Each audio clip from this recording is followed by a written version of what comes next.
Caught on camera, a bizarre attempted break-in at a home in the Tower District. It's disturbing video.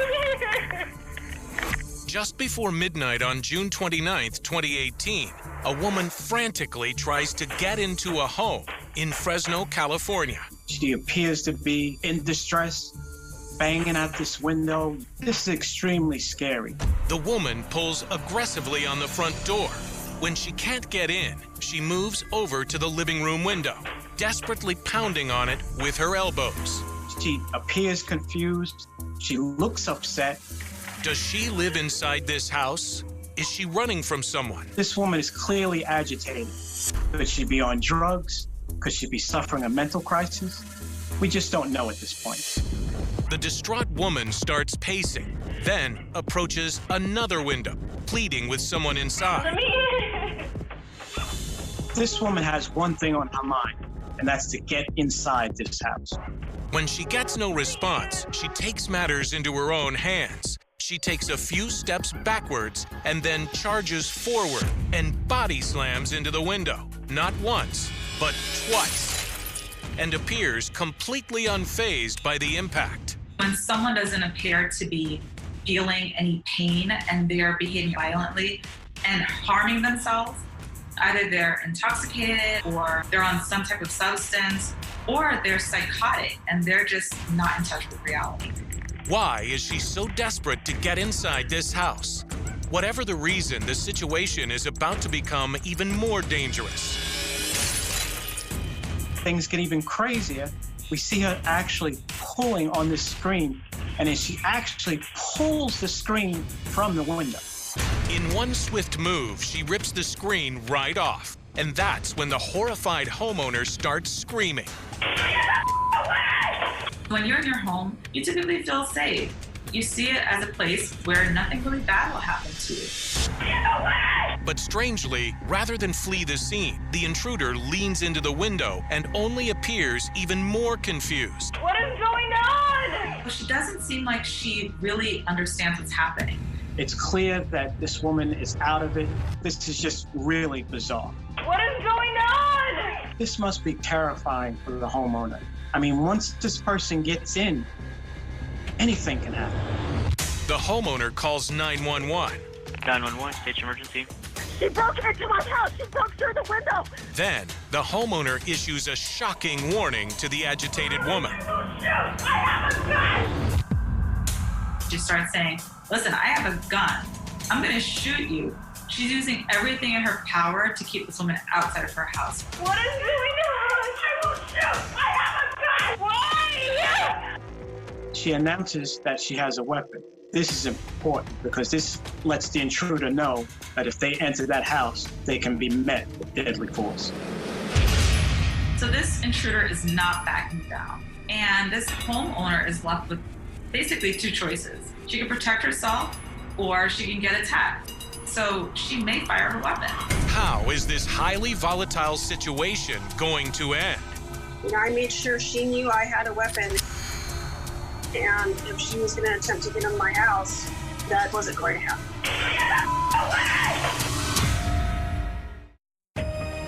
On June 29th, 2018, a doorbell camera captures a disoriented intruder breaking into a woman's home. Get away! What is going on? That incident was all caught on this shocking surveillance video. What is going on? I will shoot! I have a gun! Why? What are you doing? Things were happening so fast. She's coming through my window, and I'm screaming, letting her know if she was going to come in, I was going to shoot. Christine Paul is home alone when the harrowing ordeal begins. I was at home binging Gilmore Girls, and the doorbell rang. Since my husband had gone out with his friends, I naturally thought that he had not taken his key. Christine opens the door, and as soon as she sees the agitated stranger outside, she slams the door, locking it immediately. There was something seriously wrong with her, so I immediately closed it. But Christine says shutting the door somehow sets the woman off even more. She became fixated that there was somebody in the house and she wanted to be in. Walking around my porch, kept knocking, kept banging.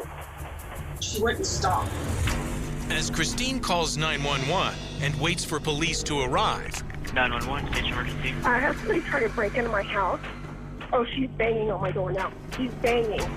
the woman becomes increasingly hostile. She broke into my house. She broke through the window. She backs up and she makes a run for it and turns that shoulder and hits that window. That's when she started to put her arm through my glass window. What is going on? I will shoot. I have a gun. And by that time, I already had gotten my gun. As it turns out, this crazed woman is knocking at the wrong door. But Christine has been trained for tense situations and discharging a weapon.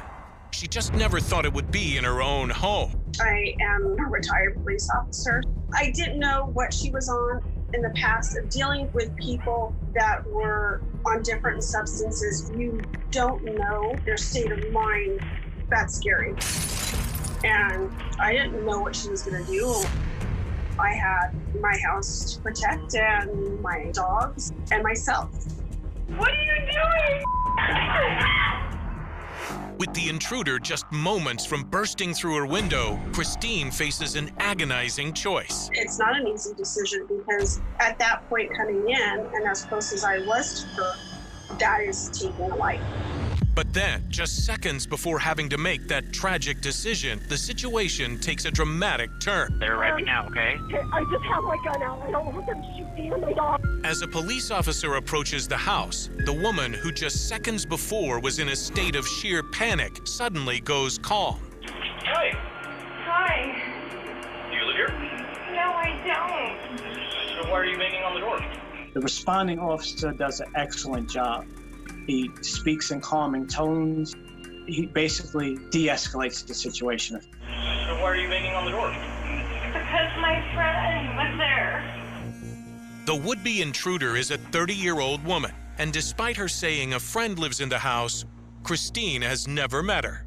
The woman is arrested and charged with misdemeanor vandalism. They also say it appears that she was under the influence of something. It was very shocking. There's a great possibility that her choices for that night were maybe not the right ones. With the would-be intruder in custody, Christine's ordeal finally seems over. But just 24 hours later, something unexpected happens. A police chaplain shows up at Christine's door. I just want to introduce myself. I opened up the storm door also, thinking, wow, the chaplain's coming to talk to me about the situation because I've been a victim. When in fact, that wasn't the case. It turns out this police chaplain is the father of the woman who was arrested the night before. My daughter's the one that broke the No, window. don't sit. I'll be here. I immediately shut the door, slammed the door, yelled, "You can't be here," and called 911. This could be considered witness tampering. What is he trying to get this homeowner to do? To drop the charges? This is clearly inappropriate. You just don't do that. No. The Fresno Police Department launches an investigation. Now we've learned a Fresno police chaplain is under investigation in connection to this case. 2 years later, and after multiple court hearings, the woman is given leniency since she has no criminal record, and charges against her are ultimately dropped. I think she got 8 hours of community work or some type of crisis counseling. As for Christine, as terrifying as that night was, she's just relieved it wasn't worse. I'm just grateful I had the training to think clearly and not discharge my weapon because everybody was able to walk away from it. She also is thankful for her home surveillance system and says today her house is protected like a fortress. I have now 2 cameras outside. I have cameras inside my house, not only in my kitchen, but in my office, in my bedroom, because you don't know what it's going to catch. Coming up, another frightening mystery caught on a doorbell camera. Like someone who had been kidnapped and being held against their will. The mysterious video is just 7 seconds long. So many people wondering, is she okay? This bizarre video, captured on a doorbell camera, is viewed by millions. I probably watched it 50 times in a row. I've probably watched it 100 times. It was very scary. It happens on August 24th, 2018. Montgomery, Texas, 3:20 a.m. A half-dressed woman rings a doorbell in the middle of the night. She was wearing a white t-shirt. Did not look like she was wearing any pants. She had restraints on her hands. Appears to be shackled, appears to be under some kind of duress. She was looking around. It looked like she was being chased or followed. She was very scared. It's like someone who had been kidnapped and being held against their will, and they escaped from their captor and they were trying to seek help. Whatever she's running from, this woman is clearly desperate. Those are rose bushes she's climbing through. She's obviously trying to hide from somebody. She was obviously very frightened. But who is she so afraid of? Who else is there? Where are they? What are they doing? Are they armed? There are so many questions. How did she end up barefoot? What about those restraints on her arms? And what if this half-dressed woman isn't the only victim? Maybe this was some kind of sex trafficking thing where they were holding girls hostage and one of them got away. And that was the scary thing, because we got to find where she came from, and we got to find it really, really quick, because we don't know how many others are in this situation right now. Even more troubling, nobody knows what happens to this woman after she rings the bell. She rang the doorbell and then the video froze. Internet issues can cause a doorbell camera to occasionally freeze. But in this case, it couldn't have come at a worse time. Anything could have happened to her after she left that home. At this point, we don't know if she's dead or alive. The homeowners are woken up by the ringing doorbell.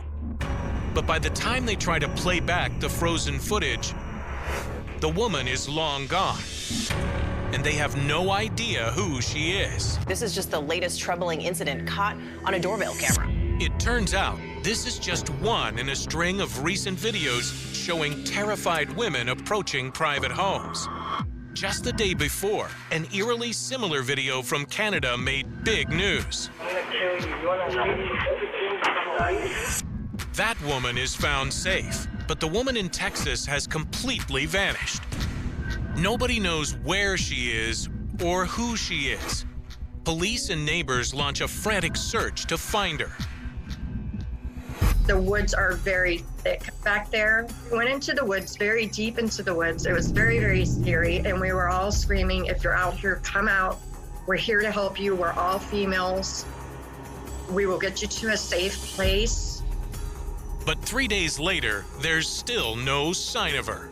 Texas police, they are still trying to find this mystery lady. That mystery woman caught on camera in the middle of the night. Who is she and where has she gone? When a mystery woman rings a doorbell in the middle of the night in Texas, the video sends panic through the neighborhood.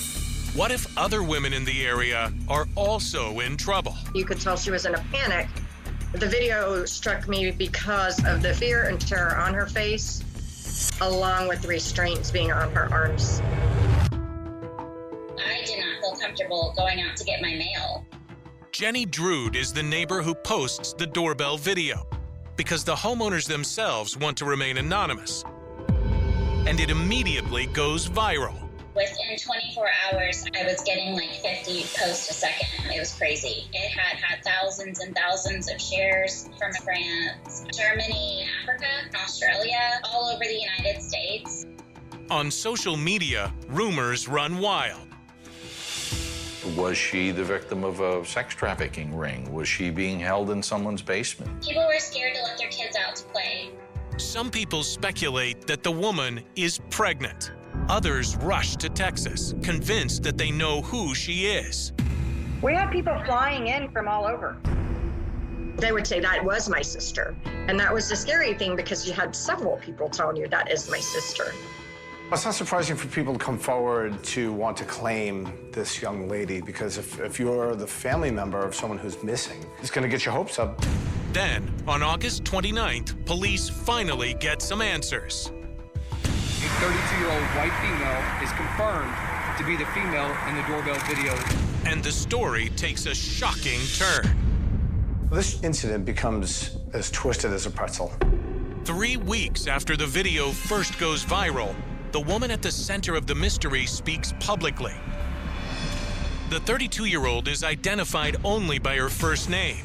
I woke up and he was kneeling on my chest, stuffing some cloths in my mouth, duct taping my entire head. The man she claims assaulted her is 49-year-old Dennis Collins, her boyfriend of 4 months. I truly felt like I was going to die there that night. She says he bound her hands and feet with restraints, the kind commonly used in sexual play. But she escaped when he let her get a drink from the kitchen. After being held against her will, she was seeking assistance in the middle of the night. Lauren says she rings a number of doorbells, but when no one comes to help her, she goes back to her boyfriend's house, gets her car, and drives to Dallas to be with family. But Lauren never reports anything to the police. In fact, it's the police who find her. 5 days after the doorbell incident, her boyfriend's ex-wife calls the police, worried that she hasn't heard from him. Police find the boyfriend, and the boyfriend is dead. Lauren's boyfriend has been shot in his own home. At first, police call the shooting suspicious. Then, they say Dennis committed suicide. They find several notes near his body, one of them addressed to Lauren. She's very distraught about this. She's in shock that this has come to this. Lauren, who says she had no idea the doorbell video even existed, releases a statement. It says she forgives Dennis, but alludes to his dark side. Nearly 2 decades earlier, Dennis was arrested for attempted sexual assault of a different woman. He pleaded guilty and got 5 years probation. But his brother accuses the media of wildly blowing that decades-old incident out of proportion. They were making him out to be a villain, and it wasn't an accusation of rape. My brother and the lady involved in that were friends, even after that. What's more, Dennis's family calls the suicide scenario highly suspicious. On the same day his body was found, August 29th, he walked his 13-year-old daughter to school. Great dad, great dad. He had so much to live for. It just didn't feel right. They also don't believe he wrote the notes that police found. They were sloppy, rushed, definitely not the way he would write them. Neighbors are suspicious too. Maybe he did kill himself, but we're definitely thinking that it's also a possibility that someone else killed him. They find it odd that Lauren says she rang a few doorbells when there's no evidence she did. There is no other video. I had asked for everybody to look at their cameras, but nobody else seen anything that night. Then, another stunning twist. Police discover that Lauren has her own history of arrests for theft and possession of controlled substances. In September 2019, 1 year after the doorbell incident, a warrant is issued for her arrest after she fails to show up in court on new charges of theft and shoplifting. Jeff believes Lauren knows more about Dennis's death than she's admitting. He thinks she got caught up with a bad crowd, and some of those people wanted Dennis dead. And a conversation with Lauren a few days after Dennis's body is found seems to confirm that. I sat on the floor with her for 2 hours, face to face. She said she wasn't sure that he actually shot himself. And she said, well, I have people in my life that I'm way more scared of, that she was going to wind up dead because of these other people. And your brother became aware of it. He was trying to get me away from those people. The shocking revelation haunts Dennis's family, especially since police initially called the shooting suspicious. But police say the case is closed and maintain that it is a suicide. Through her family, Lauren declined to comment. And Dennis's family is left to struggle with what they believe are unresolved questions.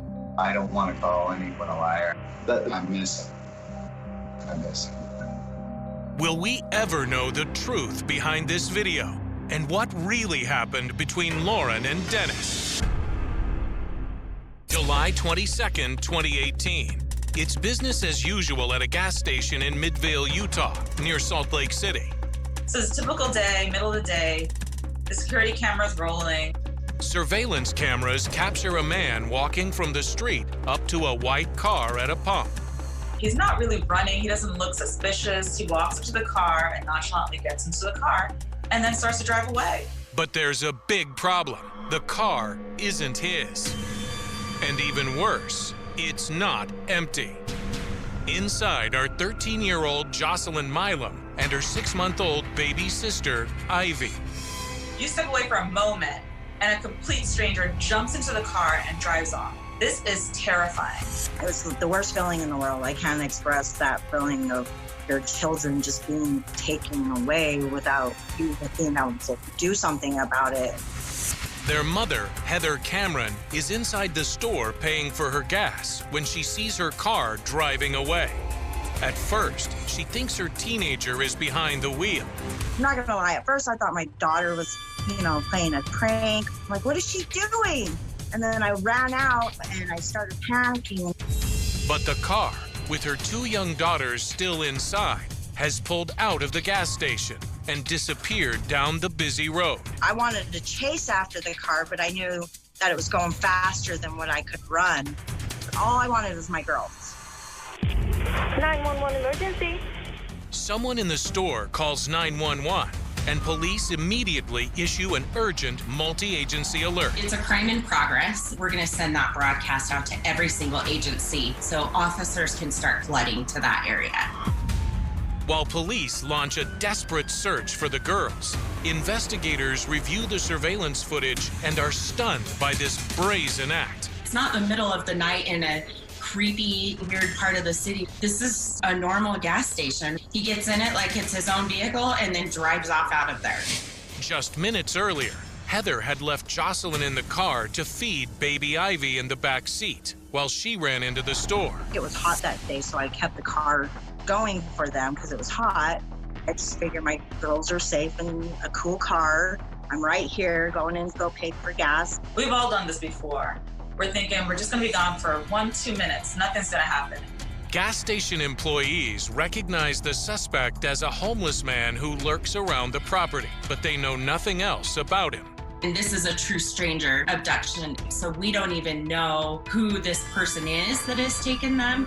And it's not clear if this man just wanted to steal the car or if he's going after the 2 children inside. As an investigator, unfortunately, we think of the worst case scenario. Who is this man? And where is he taking the girls now? As he pulled out of the gas station, he went north on State Street, which is a main street that runs through the entire Salt Lake Valley. This situation is so intense and dangerous. What's gonna happen to them? As law enforcement searches for the stolen car, they know that time is critical. It's a kidnapping. It's panic. Every single second counts. I just remember the whole time just thinking in my head that I was never going to see my kids again. July 22nd, 2018, Heather Cameron is inside a gas station store when a man steals her car. With daughters, 13-year-old Jocelyn and 6-month-old Ivy inside. I was definitely helpless. I didn't know what to do. As police frantically search for the stolen vehicle, Jocelyn is terrified she'll never see her mom again. Honestly, I didn't know for sure if the police were gonna find me. The nightmare begins while she's feeding her baby sister in the back of the car. And suddenly, a strange man hops into the driver's seat. The door opens, the guy gets in, and at first I think it's my mom. And then I do a double take because he automatically, starts driving. Terrified, Jocelyn screams at the car thief to stop. I was worried he was gonna hurt us. And I was also worried that he was gonna keep us. I was like, okay, you can have me, but not my baby sister. She starts to negotiate with the guy. She's talking about how, take me, don't take my little sister. And what that does on a deeper level, it humanizes her. So he's seeing this as a family and not just a car. But the man ignores Jocelyn and keeps driving. Jocelyn doesn't know what to do until she notices her mother's phone is still sitting on the front passenger seat. That's when she makes a bold move. I snatched the phone because I didn't want him having the phone. And so I just dial 911, put the phone down, and I leave it there so they can listen. Because the kidnapper never sees her grab the phone, he has no idea that now the police can hear everything. So Jocelyn starts screaming for help. The dispatch also can immediately start working on is an emergency ping on the phone, and we can get location information with that. But because she doesn't know if anyone will find them in time, Jocelyn makes another daring decision. With the kidnapper still driving, she rolls down and leans halfway out the window. I flail my arms out and I'm hanging out of it, and I'm screaming at the top of my lungs for help. When nobody notices her, the frantic 13-year-old quietly tries to use her own cell phone to call her dad.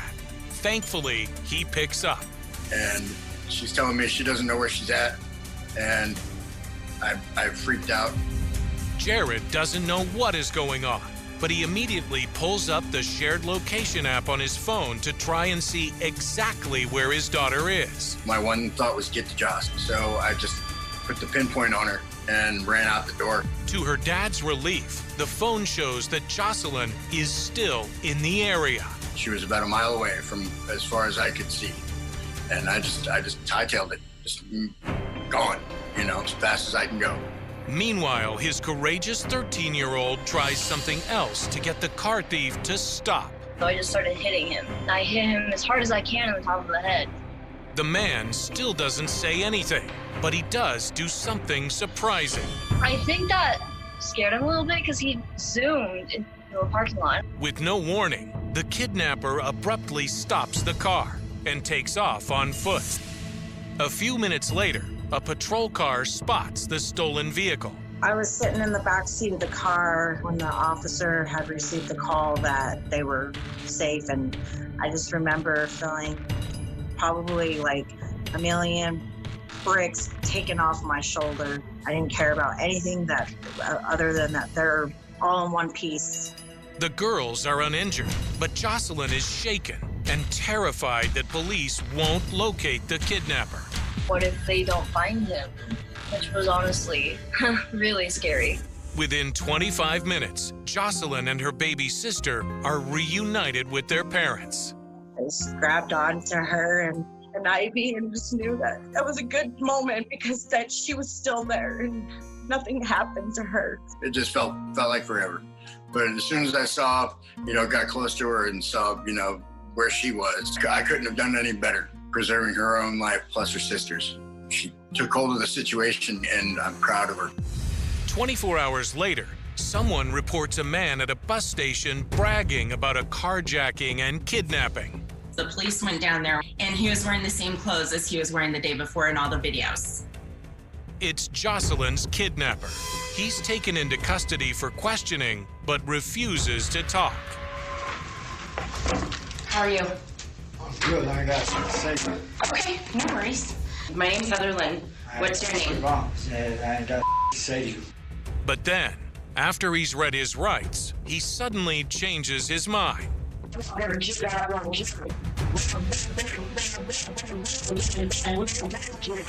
was just coming up with all kinds of information, which was perfect for the case. Actually, he was the one that told on himself.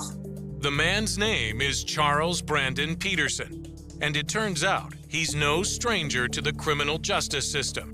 His long list of convictions includes 16 felonies, such as theft, robbery, and assault.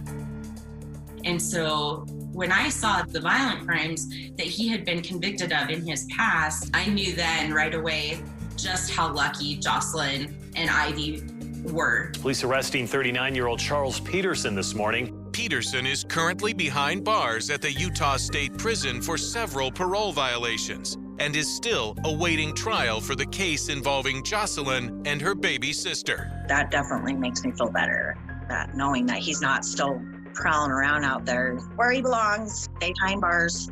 As for what caused Peterson to steal the car that day, Detective Lorkey can only speculate. I think that he has a drug habit and he saw it as something to maybe trade in for some drugs. I don't think he had any intention of kidnapping kids. Whatever his intentions, she's amazed by how then 13-year-old Jocelyn handled the horrifying ordeal. People that ask, what should you do in a situation like this? Whatever you can do to survive is the right thing to do. Jocelyn's parents couldn't agree more. Oh, she handled it amazing. She's so smart and strong for her age. So she impressed me just by using her instincts. She trusted herself, which was awesome. You know, it's something you can't teach. As for Jocelyn, who is now 15 years old, she says the terrifying situation taught her something important about herself. I've learned that I am stronger than I thought I was. I thought I would just sit there crying, scared, not doing anything, but apparently I have it in me to not do that. So I was kind of happy about that. Coming up, another young woman stands up for herself. I was like, you don't touch me. June 30th, 2018. It's a summer evening in Savannah, Georgia, at a popular pizza joint called Vinnie Van Go-Go's. So this is a party spot. A lot of people go, they drink, they get a little rowdy. A security camera records a waitress in the middle of a busy shift. Her back is turned. She's not really focused on what's going on around her, let alone behind her. A male customer starts to walk past her. He looks like a typical patron. Maybe he's going to the bathroom or he's going up to the bar. You really think nothing of it. But then, the man does something shocking. And this man walks by and just grabs her from the behind. It all happens so fast. It's shocking that we're actually seeing this unfold. This is just simply wrong. Does this man know the waitress? Is he drunk? Why does he think this behavior is okay? It's a way of feeling more macho, more manly. Just by groping someone, you are basically taking a position of power. But this waitress isn't about to let him get away with this. She immediately charges after him. She's like, not today. I'm taking my power back. She grabs him by the collar, puts him in a headlock, and in one swoop, the 115-pound waitress slams the groper against a wall. She bends him around and body slams him right down to the ground. Stunned patrons look on as she tells the man off and then asks someone to call the police. He thought he was just gonna grab this waitress and keep on walking and nobody would be the wiser. But now he's slammed to the ground, all eyes on him. Restaurant employees make sure the groper remains on scene until police arrive. Hey, ma'am. Hey, I'm Officer Wilson. I'm the primary officer. I was setting the menus down, and he came up behind me and just took a handful. Okay. After reviewing the surveillance footage, police arrest the man for sexual battery and place him in handcuffs. All right, man, do me a favor. Go ahead and place your hands on your back for me. All right, it's on video. Managers witnessed it. Everyone else, too, okay? So right now, you're going to be placed under arrest, all right? But the story doesn't end there, because it turns out the man isn't at the restaurant alone. Who's this lady? I'm not sure who she is. Are you? Fiance. Shockingly, before groping the waitress, he had been eating dinner with his fiancée and their 2 children. He clearly has to be embarrassed. They're gonna know exactly what he did. Who is this man? Why is he behaving this way in front of his own fiancée? And what is going to happen next? It gets really complicated really quickly. A Georgia waitress took matters into her own hands when a man groped her. When a man inappropriately grabs a waitress in a Savannah restaurant, she swiftly takes him down with a headlock and body slam. The woman the man groped is 21-year-old Amelia Holden. She's been a waitress for 5 years and is just finishing up a long shift when the shocking ordeal unfolds. I was actually talking to my coworker about how I was ready to go home, and then I got another table, I took an order, and that's when the incident happened. I was putting the menus away, and I felt someone grab my butt, and my initial thought was, this has to be one of my coworkers. But when Amelia turns around and realizes it's a total stranger, she isn't having it. And that's when I just kind of reacted. Then, things happen in a lightning-fast blur as she throws the man against the wall. Just kind of felt like an out-of-body experience. I've never done anything like that. I've never had any sort of defense training. I guess it was just all instinct. While the defeated man sinks to the floor in a daze, Amelia caps off her astonishing maneuvers with a message. I kind of leaned over and was like, "You don't touch me." Amelia says the reason she reacted so strongly is because she got fed up with how often male customers were harassing her and her female coworkers. There have been so many times where we've been verbally harassed, physically harassed. Sometimes people go to these bars and they view waitresses and servers as being like objects that are there to entertain them, to degrade. And so, I'm not surprised that some of the servers were feeling like, hey, this has got to stop. Restaurant employees are often told by law enforcement that there is little they can do. Normally in crimes like this, they're not videotaped. And if they are videotaped, that perpetrator's in the wind. And it's like trying to find a needle in a haystack. But Amelia's manager had decided to install security cameras around the restaurant only a few weeks before she was assaulted. The man caught on camera turns out to be 31-year-old Ryan Cherwinski, a grocery store worker visiting from Florida. He's arrested for sexual battery and then tries to blame Amelia for his behavior. It wasn't intentional. I was just trying to walk down the aisle, and she was in the way.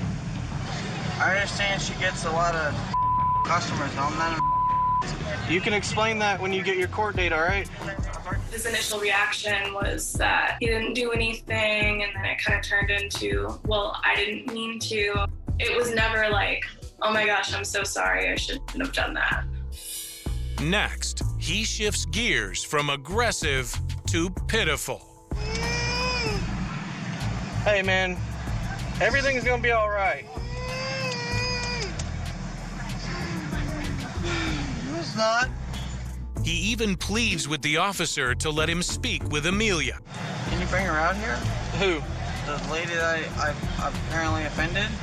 No, she doesn't want to see you, man. Can I apologize to her? You can explain that when you get your court date, all right? Surprisingly, Cherwinski's fiance, who was eating dinner with him at the restaurant, tries to defend him. Can we pull the whole video? I understand that you're upset. I'm okay with it, but this is what we have to do right now.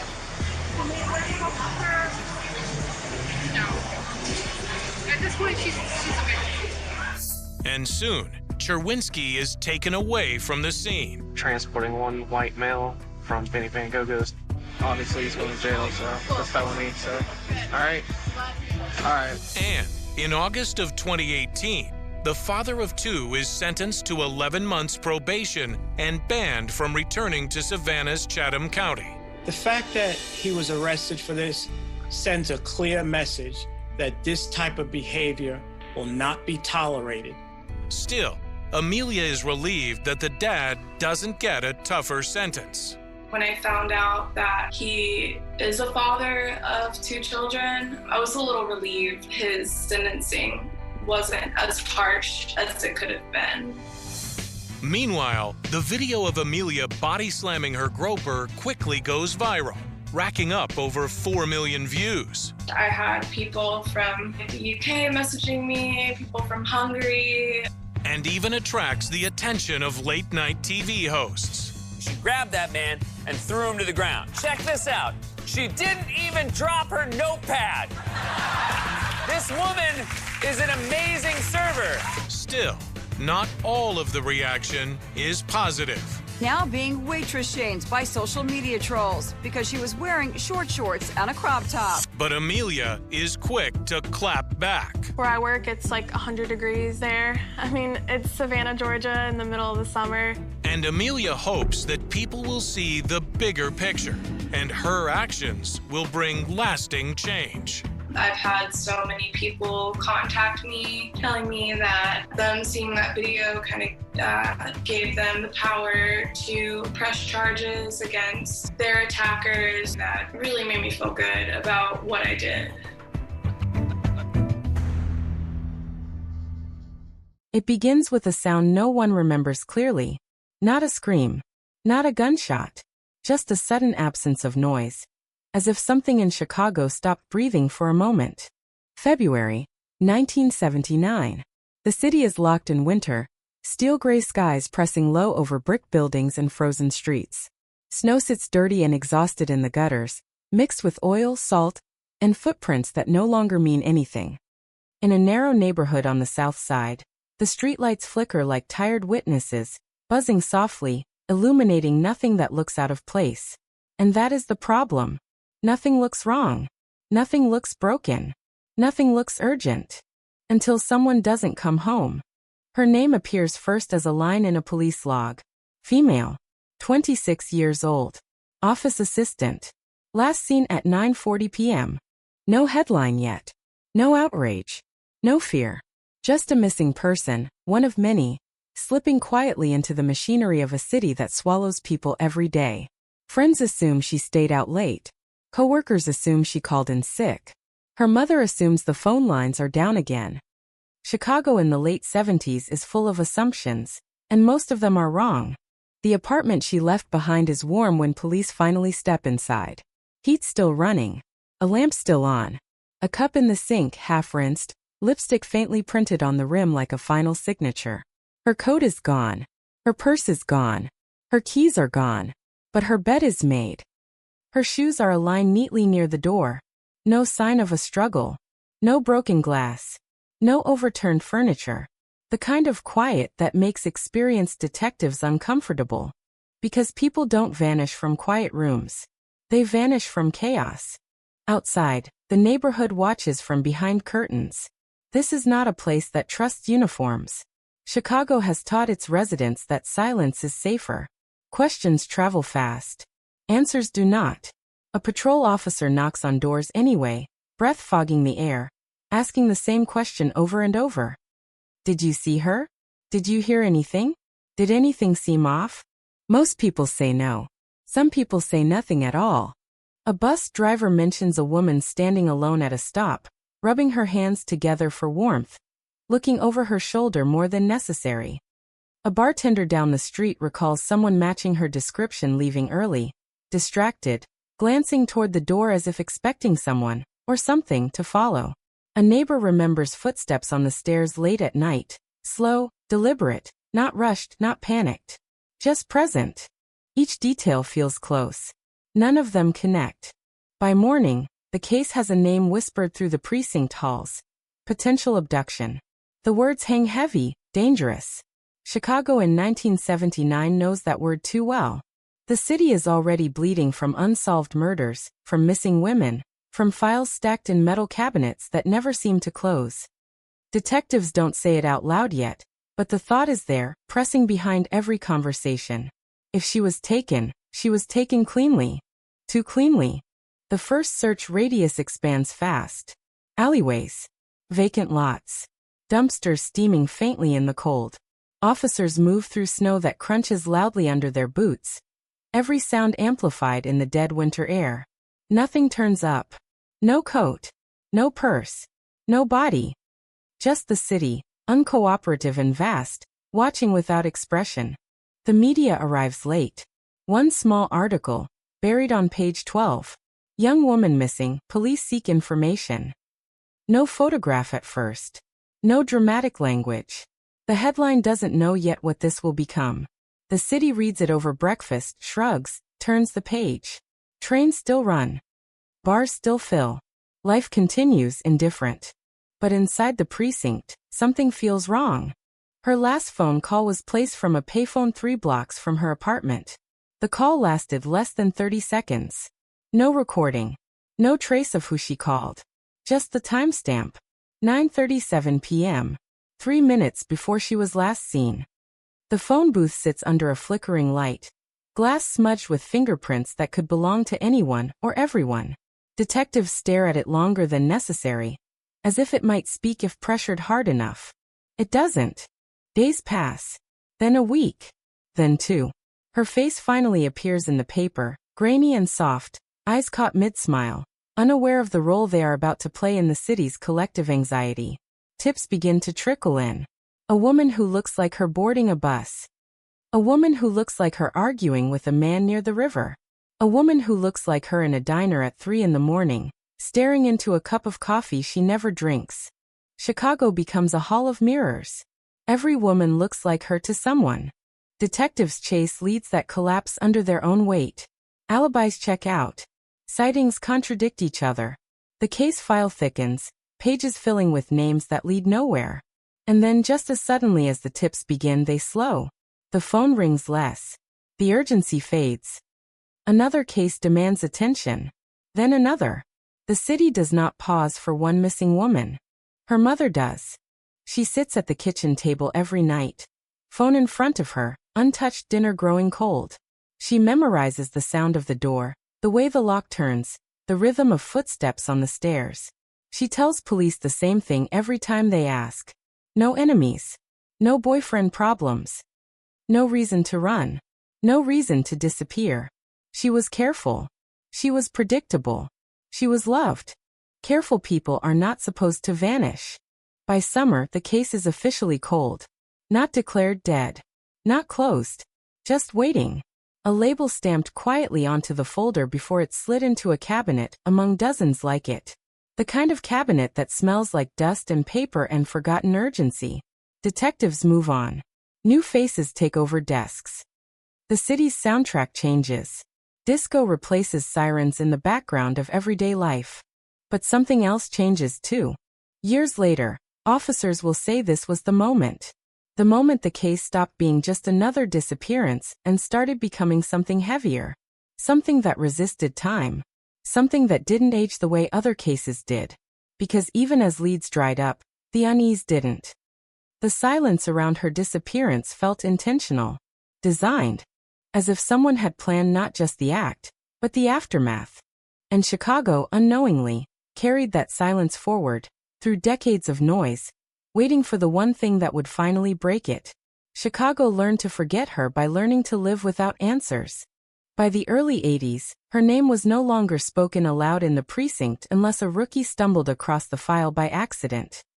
The folder sat heavy in the cabinet, its edges softened by time, its contents yellowing, curling slightly at the corners like something trying to pull away from the present. When it was opened, the smell of old paper and stale coffee drifted up, carrying with it a version of the city that no longer existed. Different cars, different radios, different crimes, but the same unanswered question, sitting at the center of it all, untouched. Where did she go? The detectives who first worked the case had moved on, retired, transferred. Some had died. Their notes remained, handwritten margins filled with half-formed theories and circled names that never meant anything again. There were questions scribbled in red ink that no one ever answered. Why no witnesses heard a struggle? Why no bank activity followed? Why no body surfaced, not in the river, not in abandoned buildings, not in the industrial outskirts where Chicago hid its worst secrets? One detail kept resurfacing, refusing to stay buried. The payphone. 3 blocks from her apartment. Poorly lit. Positioned at a corner that made no sense for casual use. Not near a bar. Not near a store. Just close enough to her route home to feel intentional. Detectives revisited it years later, standing where she might have stood, listening to traffic hum past, trying to reconstruct 30 seconds that had outlived an entire investigation. Who calls someone for 30 seconds and then vanishes? The number she dialed was never recovered. Payphone records were incomplete, damaged, lost. Technology failed the case early, and it never recovered. But the timing gnawed at investigators. The call was placed minutes before she disappeared. Not hours. Not earlier in the day. Minutes. Too tight to be coincidence. Too precise to be casual. Someone was coordinating something. Or someone was checking in. Another detail refused to stay quiet. Her walk home. It was short. Predictable. Same route every night. Same intersections. Same stairwell. Friends said she liked routine. Routine feels safe. Routine feels invisible. But routine is also something that can be learned. Watched. Anticipated. In a city like Chicago, routine can become a liability without you ever noticing. Police re-interviewed neighbors months later, then years later, asking the same questions with different phrasing, hoping memory would loosen something it hadn't the first time. Most accounts stayed the same. Nothing unusual. Nothing suspicious. Until one neighbor changed her story. At first it was small. She corrected the time. Said maybe it wasn't as late as she originally thought. Then she mentioned a man. Tall. Dark coat. Standing near the entrance that night. Not doing anything wrong. Just waiting. She said she hadn't thought it mattered before. Chicago was full of men in dark coats, especially in winter. But the longer she spoke, the more her voice tightened. As if she had been carrying the detail around like a stone in her pocket. She couldn't describe his face. That detail landed hard.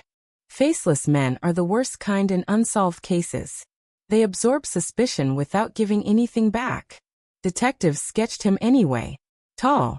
Broad shoulders. Dark coat. A silhouette more than a person. The sketch went nowhere. Chicago was built from silhouettes. Another witness emerged briefly, then disappeared into the city like smoke. A cab driver claimed he picked up a woman matching her description that night. Somewhere south of her apartment, heading toward the industrial district. He couldn't be sure. It was dark. He was tired. She barely spoke. She paid in cash. No destination name, just directions, vague and halting. When police tried to follow up, the driver had moved. No forwarding address. No union record. No trace. The case absorbed him without leaving a ripple. By the mid-80s, theories hardened into camps. One group believed she was taken by someone she knew. A planned meeting gone wrong. A familiar face that lowered her guard. The other group believed it was random. A predator moving through the city. Exploiting opportunity, disappearing back into the noise. Both theories had holes. Both felt incomplete. Neither explained the lack of evidence. Chicago was no stranger to predators in that era. Names would later emerge. Patterns would later be recognized. But her case never fit cleanly into any known series. No matching victims. No similar scenes. No escalation that pointed back to her. She existed in isolation. A single note that didn't harmonize with anything else. That isolation made the case harder to revisit. By the 90s, her mother was the only constant. She aged quietly alongside the case, hair graying, voice softening, hope thinning but never fully breaking. She attended every anniversary vigil. She answered every call from police, even when the calls came less than once a year. She kept her daughter's room exactly the same. Bed made. Shoes by the door. A life paused mid-motion. Detectives noticed something unsettling during those later interviews. The mother would always ask the same question first. Did anyone call? Because somewhere, buried beneath decades of silence, was the idea that someone had once reached out. That someone knew something. That someone had chosen not to speak. Then, in 1997, the case stirred. A body surfaced along the Calumet River, badly decomposed, tangled in debris near a rusted industrial dock. For a brief moment, hope and dread collided. Dental records were checked. Clothing compared. Height estimated. Age range guessed. The process dragged on for weeks, tension building quietly inside the precinct. Then the answer came back negative. Not her. Another name. Another family. Another tragedy that did nothing to close this one. The file slid back into the cabinet. Years layered themselves on top of it. New crimes. New technologies. New officers who read about 1979 like it was ancient history. The case survived on inertia alone. Not solved. Not closed. Just present. Like an unresolved chord echoing faintly under everything else. Until a phone rang. Not at the mother's house. At the precinct. It was a gray morning decades later. No special date. No anniversary. Just another day in a city that had forgotten the sound of her name. The caller didn't give one either. No name. No address. No explanation. Just a voice, calm, measured, oddly precise. The kind of voice that knew it would be believed. "I know what happened in 1979, the caller said. The line went quiet after that. Long enough for the officer on duty to think the call had dropped. Then the voice returned, slower now, deliberate, as if choosing each word carefully. She didn't leave. She was taken. And it wasn't random. The caller refused to meet. Refused to give details over the phone. All they offered was this, a location and a promise that if police went there, they would finally understand why the case never made sense. The call ended. No threats. No demands. No emotion. Just a tip that felt too controlled to ignore. And for the first time in decades, the cold case cabinet opened not out of obligation, but urgency. The location wasn't dramatic. That was the first thing that bothered them. No abandoned warehouse dripping with menace. No forgotten basement beneath a condemned building. Just an address written neatly on a yellow legal pad. Passed from one hand to another in the precinct like something fragile. A quiet stretch on the outskirts of the city, where Chicago thinned out into industrial breath and long, tired roads. A place most officers had driven past 100 times without ever slowing down. That too felt intentional. When they arrived, nothing announced itself. No police tape memories. No whispered legends. Just a low building set back from the road, brick dulled by decades of soot and weather, windows narrow and high, as if the structure had never wanted to look outward. The sign out front was old, paint flaking, letters faded almost beyond recognition. A business that had changed names, changed owners, changed purposes enough times that no one remembered what it had originally been. Inside, the air was stale, cold, smelled faintly of oil and dust. The kind of place where sound died quickly, absorbed by thick walls and concrete floors. Officers moved slowly, deliberately, flashlights cutting through the dim interior, illuminating nothing remarkable. No bloodstains. No bones. No hidden room waiting to reveal itself. For a moment, it felt like another dead end. Then someone noticed the floor. A section near the back didn't match the rest. The concrete was newer, slightly lighter, poured long after the building itself had settled into age. Not sloppy, not rushed, just deliberate. The kind of work done by someone who knew what they were doing and didn't want attention. They checked permits, renovation records, ownership transfers. The paperwork told a boring story. Repairs, upgrades, routine maintenance. But one date stood out. Late March 1979. Just weeks after she vanished. A permit filed for structural reinforcement. No follow-up inspection noted. No contractor name that still existed. They broke through the concrete carefully, methodically, dust filling the air, silence pressing in. What they found underneath wasn't a body. Not directly. It was worse. Personal effects. Fabric fragments. Degraded but recognizable. Buttons. A shoe sole worn thin at the heel in a way that matched photographs from her closet. A purse clasp, bent but intact, its design traced in the original missing person report decades earlier. Each item surfaced slowly, reluctantly, as if the ground itself had resisted giving them up. There was no question anymore. She had been here. The discovery detonated through the department. Officers who had never heard her name before now spoke it daily. Detectives pulled the file from storage and spread it across conference tables, cross-referencing every note, every lead, every overlooked detail. The past rushed back in, sharp and unforgiving. Mistakes were easy to see in hindsight. Questions that should have been asked louder. Paths that should have been followed longer. And always, hovering over everything, the anonymous caller. They had known. Not guessed. Not speculated. Known. The location. The timing. The truth that she hadn't disappeared into nothing. She had been hidden. Forensic teams worked carefully, preserving what little time had spared. No usable DNA. Too much decay. Too many years. But the positioning told its own story. The items had been placed together, not scattered. Collected. Arranged. Someone had taken the time to ensure they stayed hidden. Sealed beneath concrete meant to outlast memory itself. That kind of effort doesn't come from panic. It comes from planning. Investigators traced the building's ownership back through layers of shell companies and dissolved partnerships. One name surfaced repeatedly, tucked into the margins of contracts and lease agreements. A man who had been questioned briefly in 1979 and dismissed just as quickly. A man with access. A man with opportunity. A man who fit the silhouette described decades earlier. He had an alibi. At least, he had one back then. They brought him in again, older now, face heavier, confidence dulled but not gone. He answered questions smoothly. He remembered the building vaguely. He remembered the time period less clearly. Memory fades, he said. Time changes things. People misremember. He offered sympathy. He offered cooperation. He offered nothing incriminating. But something had changed. In 1979, the case had been about a missing woman. Now it was about concealment. Detectives noticed the way his eyes tracked their movements. The way his jaw tightened when they mentioned concrete. The way he corrected them on small details they hadn't asked about. Not lies. Just knowledge that suggested familiarity. They had no confession. No forensic slam dunk. Just pressure.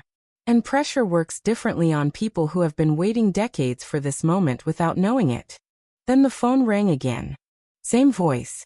Same calm. Same refusal to identify themselves. You found the right place, the caller said.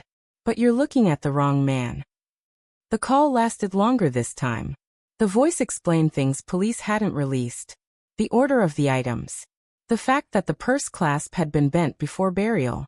The way the concrete had been layered to prevent settling. Details only someone present, or directly informed, could know. Why now? A detective finally asked. There was a pause. The first one ever recorded. Because he's dying, the caller said. And he's not the one who deserves to take this to the grave. The line went dead. That sentence restructured the entire investigation. If the man they suspected wasn't the killer, then who was? And who was this voice? Emerging from the shadows only when time had almost run out. Medical records confirmed it. The suspect's health was failing. Months, maybe a year. Terminal. The idea that someone else had waited all this time, watching, silent, only to speak when death threatened to erase accountability forever, added a new layer of dread to the case. This wasn't remorse. It was correction. Investigators shifted focus. They re-examined everyone connected to the building in 1979. Employees, contractors, night staff, anyone with access and motive.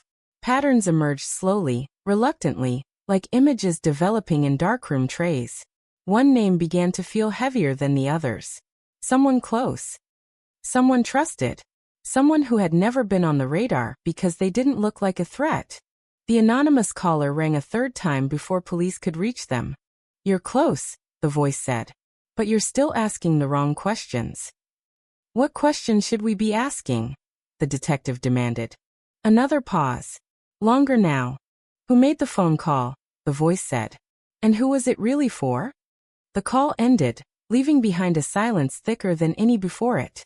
That 30-second call in 1979, once a footnote, now sat at the center of everything. Not a goodbye. Not a cry for help. A confirmation. A signal. Something agreed upon in advance. A final step in a plan that required timing down to the minute. And suddenly, the case wasn't just about who took her. It was about who else knew, and chose to stay quiet for nearly half a century. Chicago had buried her once.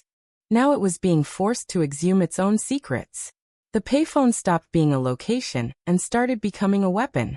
Detectives returned to it like archaeologists circling a fossil, measuring angles, distances, sightlines. In daylight it looked harmless, almost absurd. A relic bolted to the sidewalk, paint chipped, glass replaced so many times it barely fit the frame. But in 1979, at night, in winter, it would have been something else entirely. A stage. A signal point. A place where timing mattered more than words. They reconstructed her route minute by minute. Left work. Walked to the bus stop. Changed lines. Stepped off 3 blocks early, as she often did when she wanted air. The call wasn't spontaneous. It was scheduled. Whoever she called expected it. Whoever was watching knew exactly where she would be. That realization shifted the tone of the room. This was no longer a crime of opportunity. This was choreography. Phone records from 1979 were limited, but not useless. Technicians dug through archived switching logs, cross-referencing surviving data, looking for anomalies around that time window. One number surfaced repeatedly in the same sector that night. A residential line active then, disconnected years later. The address attached to it was unremarkable. A 2-story house. Quiet block. Lived in but forgettable. The kind of place that never makes the news. It belonged to a woman. Her name appeared once in the file, decades earlier. A coworker. Not close. Not hostile. Just present. Someone who shared lunch breaks, office gossip, elevator rides. Someone who knew her schedule. Someone who knew her habits. Someone who would never look suspicious on the street in a dark coat. Police brought her in. She was calm. Almost relieved. She said she'd wondered when they'd come back. She said time had a way of pulling buried things to the surface. She didn't deny knowing her. She didn't deny receiving a call that night. She said it was brief. Confusing. She said she assumed everything was fine afterward. Life went on. What was she supposed to do? Detectives watched her closely as she spoke. Her hands didn't shake. Her breathing stayed even. Her voice never cracked. She had rehearsed this moment without ever knowing she would need to. What did she say? They asked. She said she was running late, the woman replied. She said to tell him she was on her way. That sentence changed everything. Tell him. There had been a third person all along. Not the anonymous caller. Not the dying suspect. Someone else. Someone who didn't make the call, but was waiting for it. Someone the victim trusted enough to walk toward, not away from. Police pressed harder. Names surfaced. A man connected to both women. Not romantically. Professionally. A fixer. A problem solver. Someone who made uncomfortable situations disappear quietly. Someone who worked nights, moved between buildings, had access to tools, vehicles, keys. Someone whose name appeared on work orders connected to the building where the items were found. He had never been questioned. In 1979, he was invisible. No criminal record. No reputation. Just a man who showed up, did his job, and left without being noticed. Those are the most dangerous ones in cold cases. The ones who never trigger alarms. They found him living outside the city now, older, slower, body betraying him in ways time eventually betrays everyone. He didn't resist arrest. He didn't protest. He looked tired. When they mentioned her name, something flickered across his face. Recognition. Relief. Fear. It was hard to tell which came first. In the interrogation room, the walls felt closer than usual. He didn't deny meeting her that night. He said it wasn't supposed to end the way it did. He said she panicked. He said she threatened to talk. He said he just needed time to think. The words came out in fragments, uneven, like something breaking apart under its own weight. He described the call as confirmation. A green light. He described the payphone as insurance. If she made the call, it meant she was alone. If she didn't, it meant someone was with her. The system worked until it didn't. When asked who helped him, he shook his head. No one, he said. Not directly. That was when the anonymous caller rang again. The voice was different now. Less controlled. Edges showing. He's lying, the caller said. You know he is. Then tell us, the detective replied. Tell us everything. Silence stretched thin. When the voice returned, it sounded older than before. I helped him clean up, the caller said. I didn't help him do it. That confession landed like a dropped glass, shattering the last illusion of distance. The caller explained their role carefully, choosing language that drew lines between guilt and responsibility. They had access to the building. They had poured the concrete. They had known what was underneath. They had convinced themselves it was mercy, that forgetting was kinder than truth. But forgetting doesn't age well, the voice said. It rots. The caller agreed to meet. Public place. Daylight. No cameras. No recording devices. When they arrived, detectives recognized them immediately. The coworker. She looked smaller in person. Older. The weight of decades pressed visibly into her posture. She spoke without being prompted. She talked about fear. About manipulation. About being told it was already over, that nothing could change it. About choosing silence because silence felt survivable. But it never stops, she said. It just waits. Her testimony closed gaps the case had carried for nearly 50 years. The call. The timing. The concealment. The reason no one ever heard a struggle. Trust had been the quietest weapon of all. Charges followed. Not enough for some. Too late for others. The city reacted the only way it knows how. Brief outrage. Headlines. Then the next story. But for those who had lived inside the case, something shifted. The file was finally stamped. Not erased. Not forgiven. Just answered. And somewhere in Chicago, a payphone was removed, bolted out of the sidewalk, leaving behind a scar in the concrete that no one bothered to fix. Because some marks are not meant to disappear. Chicago didn't celebrate the closure. It absorbed it. The news cycle burned hot for 48 hours and then cooled, replaced by fresher disasters, louder scandals, newer faces. But beneath the surface, something unsettled remained. The kind that doesn't scream, doesn't protest, doesn't march. It just lingers, like a bruise pressed too many times to fade cleanly. Because for all the answers finally spoken aloud, there were truths that never reached the headlines. In the official version, the case was solved. Names attached. Roles defined. Motive explained in careful, bloodless language. But inside the interviews, inside the transcripts that never left the evidence room, the story sounded different. Messy. Human in the worst way. A sequence of small decisions, each survivable on its own, that together became irreversible. She hadn't planned to disappear. That much was clear. The meeting was framed as a conversation, a negotiation, a way to quiet something that threatened to grow teeth if ignored. She had trusted the structure around her to protect her. Co-workers, familiar faces, a system that taught people to solve problems quietly, without shaking the building. Chicago rewarded discretion. It punished noise. The man who met her that night never thought of himself as violent. He described the moment as a loss of control, a reaction, a mistake. Those words surfaced repeatedly in the interview room, thin and insufficient. He talked about panic the way others talk about weather. Sudden. Unavoidable. He said once he realized what had happened, there was no version of reality left where he walked away clean. So he didn't walk away at all. He folded the truth into the infrastructure of the city. Concrete. Paperwork. Silence. He relied on people's need to believe nothing terrible was happening right next to them. He relied on the speed of time, the way urgency degrades when stretched thin. And for decades it worked. What the headlines never captured was how close the case had come to never reopening. The anonymous tip wasn't driven by guilt alone. It was driven by fear of legacy. The caller had begun to lose people. Friends. Family. Pieces of their own health. Death moved closer, less abstract. The idea of carrying the weight alone into that final quiet became unbearable. They didn't want forgiveness. They wanted accuracy. They wanted the story corrected before it hardened permanently into something false. The mother was informed last. Police debated the timing, the wording, the risk of reopening wounds that had never properly closed. When they finally sat across from her, in the same kitchen where she had waited for decades, they spoke slowly, carefully. They used the word found. Even though there was no body to return.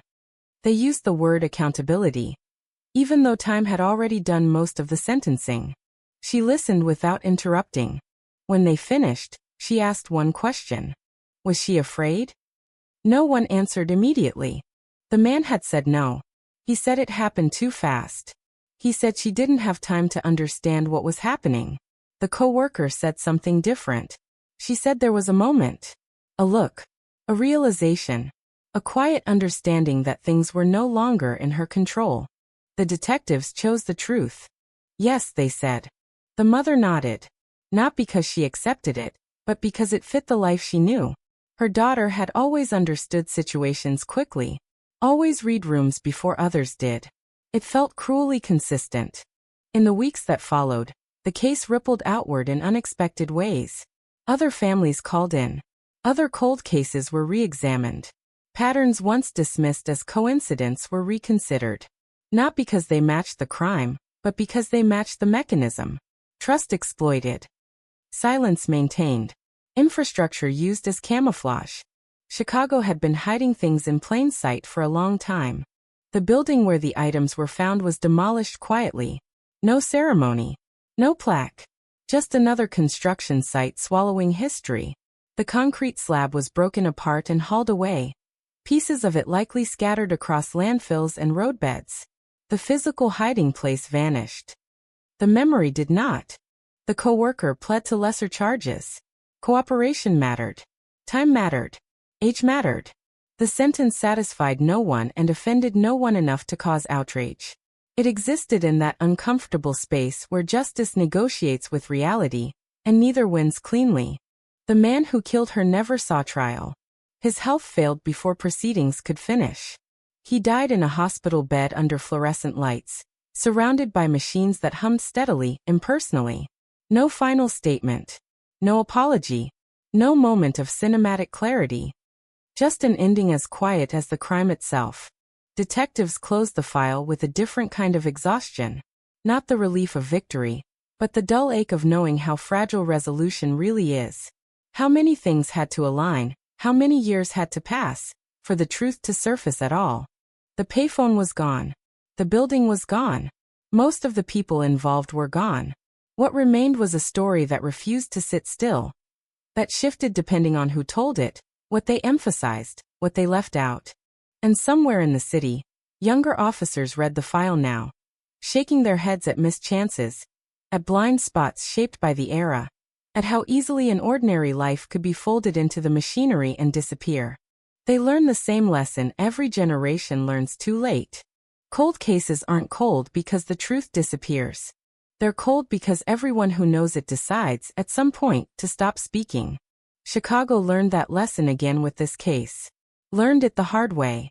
Learned it decades too late for the woman whose absence started it all. And the city moved on, carrying one more resolved mystery like a scar you only notice when the weather changes. Closure didn't arrive all at once. It leaked. It seeped into the city through side doors and half-remembered conversations. Through court documents no one read closely. Through a few lines in the paper that never quite captured what had really happened. Officially, the case was finished. Unofficially, it refused to stay still. Every answer uncovered exposed a softer, darker question beneath it. And those questions began to echo far beyond one woman, one night, one building sealed in concrete. Inside the department, the case became a reference point. A quiet warning. Detectives spoke about it in training rooms and late-night debriefs, not as a triumph, but as a failure delayed long enough to feel inevitable. They talked about trust. About proximity. About how the most dangerous crimes don't always announce themselves with violence, but with familiarity. Because the truth was this: she hadn't been hunted. She had been invited. The realization reframed everything. The witnesses who heard nothing. The neighbors who noticed nothing strange. The absence of panic. Panic is loud. Panic fractures scenes. Panic leaves marks. What happened to her slipped beneath that threshold, disguised as normalcy, hidden inside the expectation that people you know will not harm you. That idea unsettled the city more than any headline ever could. Investigators revisited the early interviews one last time, this time listening not for lies but for omissions. Words that had been carefully chosen. Questions that had been answered too quickly. They noticed how often people had said, "I didn't think it mattered." How many times someone had decided not to mention a detail because it felt too small, too ordinary, too easy to dismiss. Small decisions built the silence. Silence built the years. The co-worker's full statement was never released. What leaked instead were fragments. She had been younger then. Newer. Afraid of the man who controlled access to her job, her schedule, her sense of stability. afraid of becoming the next problem to be solved quietly. She convinced herself that the woman was already gone, that nothing she said could bring her back. It was easier to believe the lie that required no action. Psychologists later called it moral paralysis, the mind's ability to freeze when every option carries risk. It explained her behavior without excusing it. The public struggled with that distinction. Some wanted her punished more severely. Others saw themselves in her hesitation and recoiled at the thought. Because everyone has stayed silent once. The mother outlived the headlines. She watched strangers debate her daughter's fate with the emotional distance of spectators. She learned details she never wanted to know and learned them too late to change anything. When asked by a reporter how she felt about the case being solved, she paused for a long time. "They told me what happened," she said. "They didn't tell me why it had to take so long." No one had an answer that didn't feel insulting. Memorials were proposed. A bench. A plaque. Something to mark the space where her life had intersected with a city that failed to protect her. None of them felt right. The places involved no longer existed. The building was rubble. The phone booth was gone. The route she walked had been altered by new construction and new habits. Memory had nowhere physical to land. So Chicago did what it often does. It forgot loudly and remembered quietly. Online forums filled in the gaps the official record left behind. Amateur sleuths dissected timelines, debated motives, assigned blame with the confidence of distance. Some accused police of incompetence. Others accused the co-worker of manipulation. A few went further, insisting there had to be more. Another accomplice. Another body. Another truth still hidden. Detectives knew better. They had seen the end of the line. They had watched the case collapse inward until only one simple, brutal explanation remained. No conspiracy. No grand design. Just a chain of human failures that aligned once and then never again in quite the same way. That didn't make it easier to accept. The anonymous caller disappeared after the final interview. No charges were filed. No further contact was made. Their role existed in a legal gray zone, acknowledged but never fully examined. Some officers believed that was intentional. That the caller had calculated exactly how much truth to give, exactly when, and exactly how to vanish again. A controlled ending, after decades of silence. For a while, Chicago held its breath, waiting to see if something else would surface. Another call. Another discovery. Another name dragged into the light. Nothing came. The case settled into its final shape, imperfect but complete enough to stand. Years later, new officers still find themselves staring at the photographs. The woman's face, frozen in a moment of unaware calm. The building before demolition. The concrete slab broken open. The empty space where her belongings had rested, hidden for most of a lifetime. They imagine the walk home. The cold air. The sound of traffic. The feel of the phone receiver in her hand. They imagine what she thought she was walking toward. How ordinary it must have felt right up until it wasn't. That's what stays with them. Not the crime itself, but the ordinariness that surrounded it. Because Chicago isn't unique. Every city has places like that. People like that. Decisions that feel small until they aren't. This case became a mirror, forcing the city to look at the spaces where accountability thins out, where silence becomes a form of participation. And even now, decades later, there are nights when someone drives past that stretch of road where the building once stood, slows without knowing why, feels a flicker of unease they can't explain. The city remembers even when it pretends not to. And somewhere beneath the noise of traffic and time, the echo of a 30-second phone call still hums, reminding anyone who listens closely that some crimes don't end when they're solved. They end when they're understood. And even then, they never fully let go. Understanding didn't bring peace. It brought clarity, and clarity has a way of sharpening everything it touches. Once the case closed, people started asking questions they hadn't dared to ask before. Not about what happened, but about how easily it had been allowed to happen. The city, for all its noise, had created pockets of invisibility where harm could settle and wait. The investigation had pulled one of those pockets inside out, and what spilled from it was uncomfortable, familiar, and deeply human. The man who killed her was no monster in the traditional sense. No history of violence. No pattern that screamed danger. He was useful, competent, trusted. The kind of person organizations rely on precisely because they don't stand out. In the 70s, that kind of man moved freely through spaces no one thought to question. Keys. Access. Authority borrowed just long enough to be abused. That detail haunted the detectives more than any confession ever could. They reviewed other files from the same period, looking for similar shapes. Not matching crimes, but matching conditions. Buildings renovated without oversight. Employees who disappeared from payrolls quietly. Complaints that went nowhere because no one wanted to make trouble. The patterns weren't criminal on their own. They were structural, cultural. A system optimized for convenience rather than scrutiny. Her case wasn't an anomaly. It was a symptom. The co-worker became a focal point of public anger. Comment sections filled with absolutes. Coward. Accomplice. Victim. Survivor. Everyone wanted her to fit neatly into a single category. She never did. In private, she admitted something that never made it into court documents. She had waited for the call. Not the anonymous one decades later. The original one. She had known it might come. That if it did, it meant things had crossed a line she didn't know how to uncross. When the phone rang in 1979, she recognized the weight of it instantly. 30 seconds. Enough time to understand what was being asked without having to say it out loud. That knowledge didn't make her strong. It made her compliant. She carried that compliance for decades, shaping her choices around it. Avoiding mirrors where she might see herself too clearly. When she finally spoke, it wasn't because she had found courage. It was because fear had changed direction. The man she had protected through silence was dying.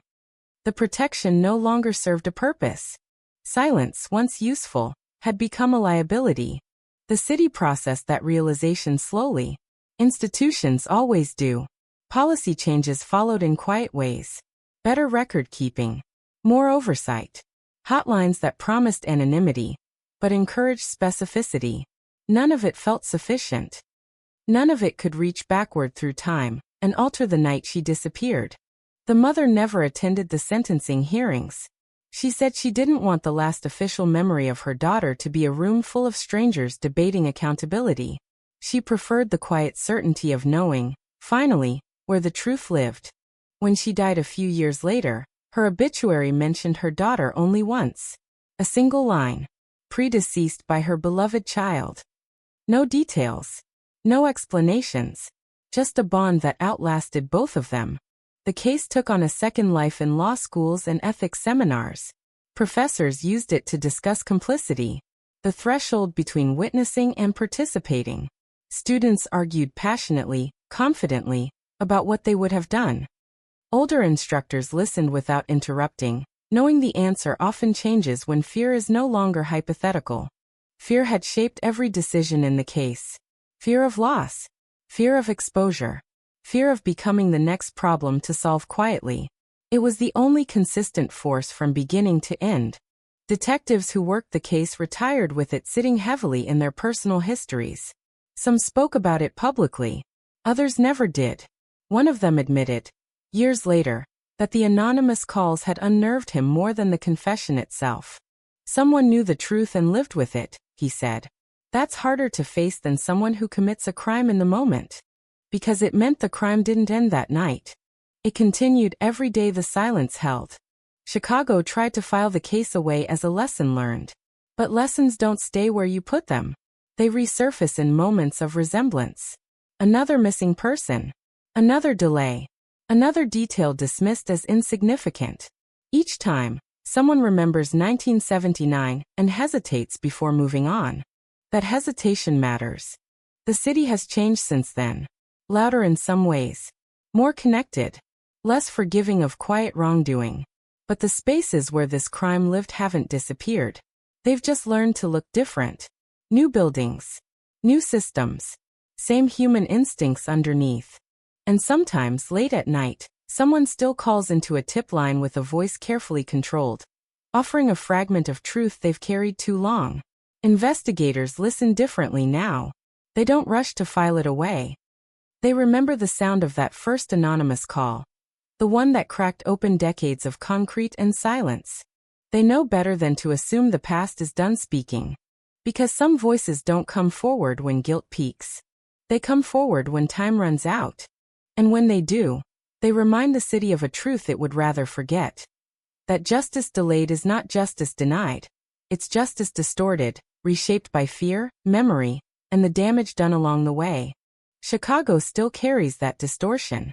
It shows up in the way cases are reopened cautiously, in the way detectives linger a moment longer on small details, in the way silence is no longer treated as neutral. All of it traces back to one woman, one call, one night that refused to stay buried. The case ended on paper. Its shadow didn't. Time didn't soften the edges. It sharpened them. As the case settled into its final classification, something unexpected happened.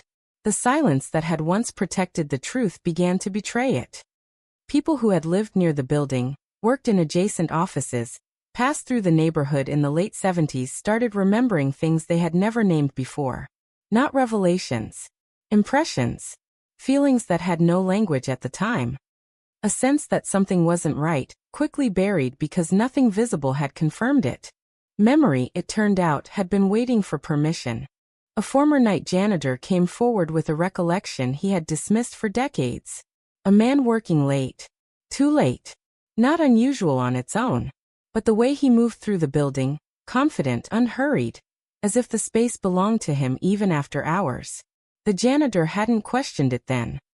People who look like they belong are rarely challenged. When asked why he remembered it now, he shrugged. I guess I finally knew what I was looking at. Another woman recalled seeing her, only once, near the payphone weeks before she disappeared. Standing there, not using it, just watching the street. Waiting. At the time, it felt like nothing. In hindsight, it felt like rehearsal. A test run. A moment of doubt maybe, or confirmation that the plan could work. The city had been full of rehearsals it never recognized. Investigators logged the statements anyway. Even though they changed nothing legally. They understood now that cases don't end cleanly when paperwork says they do. They end when there is nothing left to surface. And even then the residue remains, clinging to people who were never officially involved. The co-worker disappeared from public view after the final proceedings. No interviews. No memoir. No attempt to explain herself beyond what was required. Some saw that as cowardice. Others as survival. The truth sat somewhere between. She had lived most of her adult life defined by one decision she couldn't undo. Silence had shaped her identity until it was indistinguishable from who she had become. The anonymous caller was never identified publicly. Internally, investigators suspected they knew exactly who it was. Someone peripheral. Someone who benefited from distance. Someone who understood the architecture of concealment well enough to dismantle it without stepping fully into the light. The department chose not to pursue it further. Not because they couldn't, but because they knew what the pursuit would yield. Another confession. Another negotiation. Another compromise with time. The case had taken enough. Media retrospectives framed it as a warning. A cold case closed too late. When silence becomes complicity. The 30-second call that changed everything. Each headline grabbed a different angle, but none could replicate the feeling of sitting in the room when the truth finally aligned. That moment had no drama, no swell of music, just a quiet, collective realization that something irreversible had been confirmed. For the detectives, that moment replayed often. They remembered the way the man's voice had dropped when he spoke about control, how he described the city as something that could be used. Streets as corridors, buildings as containers, people as variables. He had not thought of himself as cruel. He had thought of himself as efficient. That distinction chilled them more than overt malice ever could. Efficiency leaves fewer traces. Chicago took that lesson personally. Departments reviewed old infrastructure projects, old permits, old renovations that coincided with missing persons. Most led nowhere. A few raised questions. Nothing as stark as 1979, but enough to remind everyone how easily permanence can be manipulated. Concrete doesn't just preserve, it conceals. The mother's house was sold after her death. New owners moved in, repainted the walls, replaced the kitchen table where so many nights had passed in quiet vigil. They knew the story. Everyone did by then. They asked if it bothered her to live there. It feels like a place that waited a long time, she said. But waiting is over now. That sentiment spread quietly through the city. Waiting was over. The case no longer hovered in that unfinished state where speculation multiplies. It had a shape, a timeline, a cause. Even if the ending remained unsatisfying, it was no longer unknown. Yet some nights people still debated it online. They argued about what should have happened, about who deserved more blame, about whether the co-worker's cooperation absolved her of anything, about whether the anonymous caller was brave or self-serving. These debates burned hot and fast, fueled by certainty that only distance provides. Those who had lived it didn't join in. They knew the danger of simple answers. One retired detective summed it up best in a conversation that never made it to print. The case wasn't about one bad man, he said. It was about how many people were willing to let something bad settle, if it meant their own lives stayed intact. That truth didn't fit neatly into a headline. Chicago kept moving. Cities always do. New buildings rose where the old ones had been torn down. The route she walked became busier, brighter, louder. Surveillance cameras multiplied. Phones replaced payphones. 30-second calls lost their mystery in a world of constant connection. And yet, the case continued to influence decisions in subtle ways. A junior officer hesitated before dismissing a vague tip. A contractor asked more questions about a rushed permit. A co-worker chose to speak up instead of staying quiet. None of them knew her personally. None of them had lived through 1979. But the echo of that night had reached them anyway. That's how these stories work. They don't stay contained. They leak into behavior, into instinct, into the quiet calculations people make when deciding whether to act or stay silent. The woman who vanished never became a symbol in the way some victims do. She remained specific, grounded, real. A person whose life intersected with structures that failed her. That specificity mattered. Because it made it harder to dismiss the case as an anomaly. Harder to say it couldn't happen again.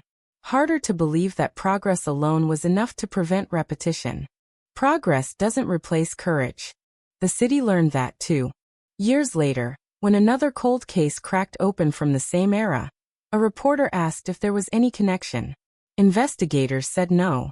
Different circumstances. Different people. Different outcome.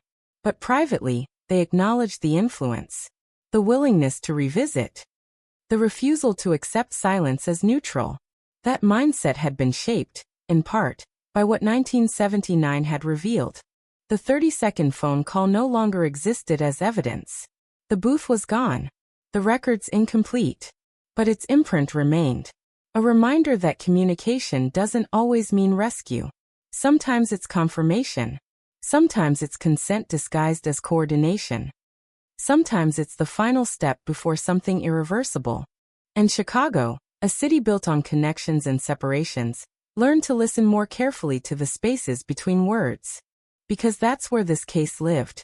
Not in what was said, but in what everyone agreed not to say for far too long.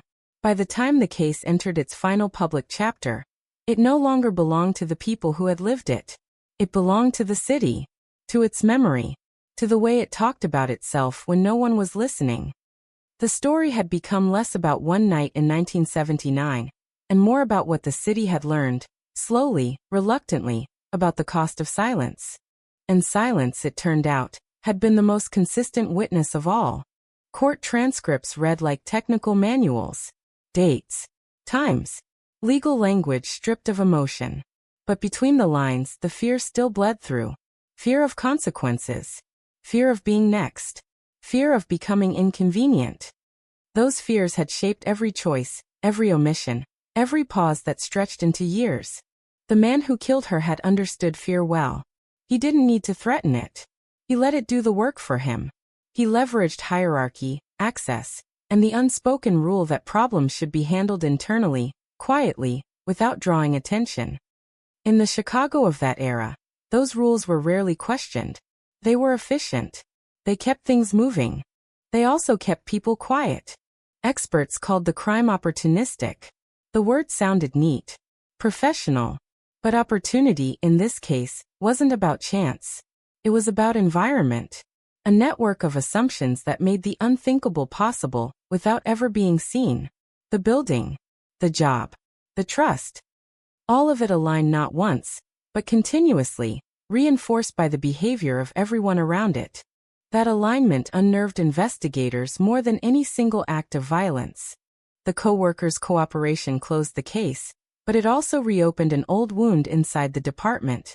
The realization that she had been interviewed early on, that she had sat in those same rooms decades earlier, offering partial truths wrapped in plausibility, forced a difficult reckoning. Detectives revisited their own notes, their own instincts from back then, and saw how easily certainty had replaced curiosity. She had never lied outright. She had just let them stop asking. That subtlety haunted them. It suggested that the case didn't fail because of incompetence, but because of comfort.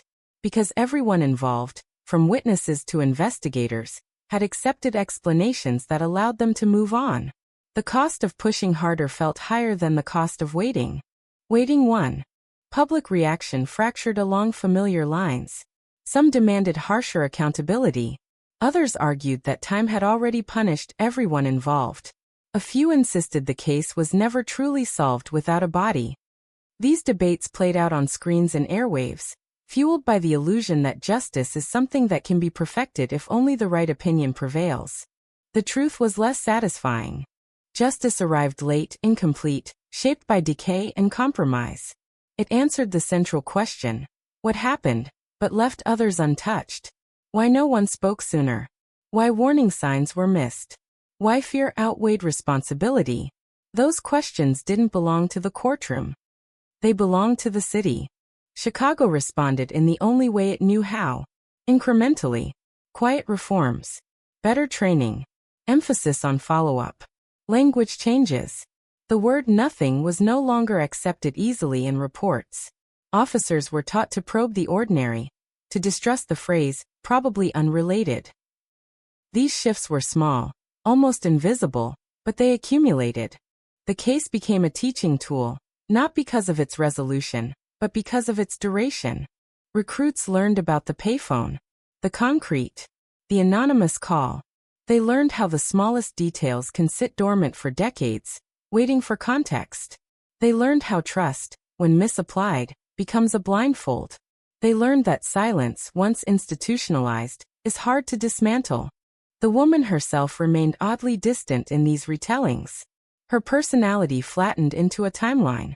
Born, worked, vanished, found, closed. Those who had known her pushed back against that simplification. They remembered her humor, her impatience, her habit of walking 3 blocks out of her way just to avoid crowds. Those details mattered. They reminded everyone that this wasn't an abstract case study. It was a life interrupted. A journalist once asked a detective if the anonymous caller had done the right thing. The detective didn't answer immediately. Right is a clean word, he said. This case was anything but. Because the caller had waited.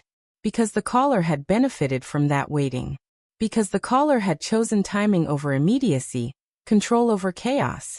Their action corrected the record, but it didn't undo the harm of decades of silence. Both things could be true at the same time. That complexity made people uncomfortable. Chicago prefers its stories clean.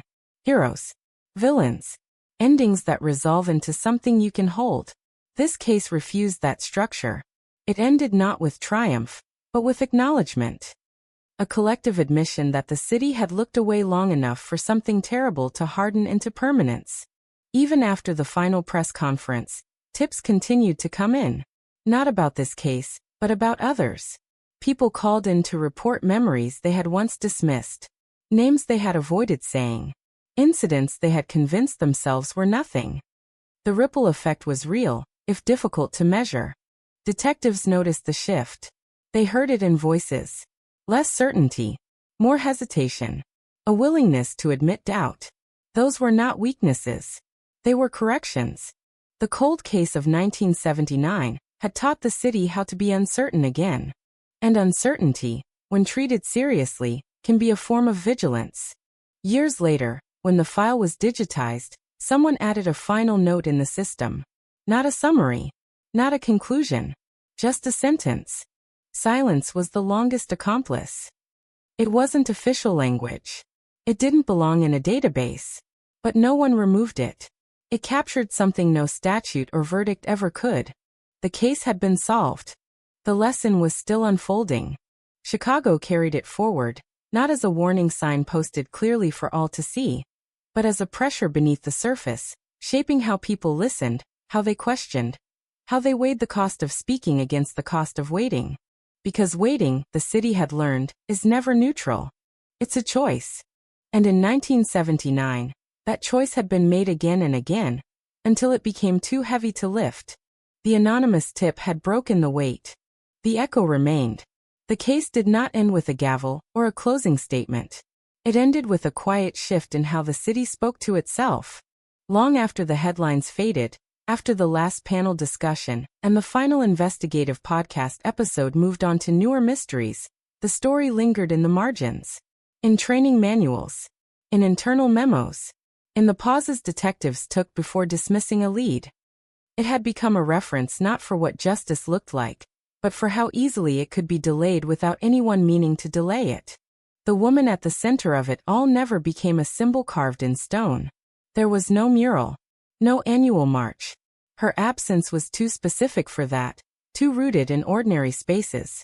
She belonged to sidewalks and stairwells and office corridors, to a payphone that no longer existed. The city couldn't monumentalize her without also memorializing its own failures. So it didn't try. Instead, her story became something quieter and more dangerous. Institutional memory. The kind that doesn't announce itself, but changes behavior over time. The kind that teaches through discomfort rather than inspiration. One of the detectives who had worked the reopened case described it years later as a delayed reaction. Not an explosion, but a tremor that traveled slowly through the system, altering its structure in ways that weren't immediately visible. Cases from the 70s and 80s were reviewed with new eyes. Files that had been closed with vague conclusions were reopened just enough to confirm or challenge their foundations. Most remained closed. A few didn't. Each reopening carried the same tension. How much truth could still be recovered? How much was lost to time, to death, to the erosion of memory? The 1979 case had been an outlier, cracked open by a perfect alignment of fear, aging, and opportunity. It couldn't be replicated at will. That fact itself was sobering. Justice, it turned out, was not a system. It was a window. And windows close. The coworker moved again after the case ended. Another city. Another job. A deliberate erasure of any geography tied to that year. She never spoke publicly. But people who knew her said she changed afterward. Not lighter. Not relieved. Just more deliberate. As if every choice now carried the weight of a decision she had once refused to make. She avoided phones. The anonymous caller was never heard from again. No deathbed confession. No follow-up letter. No attempt to shape the narrative. Investigators suspected the call had been planned for years, rehearsed in the mind until it could be executed without deviation.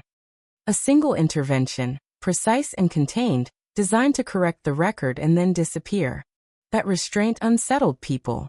It suggested that the caller had not acted out of emotion but strategy, that they had calculated the minimum truth required to force the case open without exposing themselves to consequences they were no longer willing to face.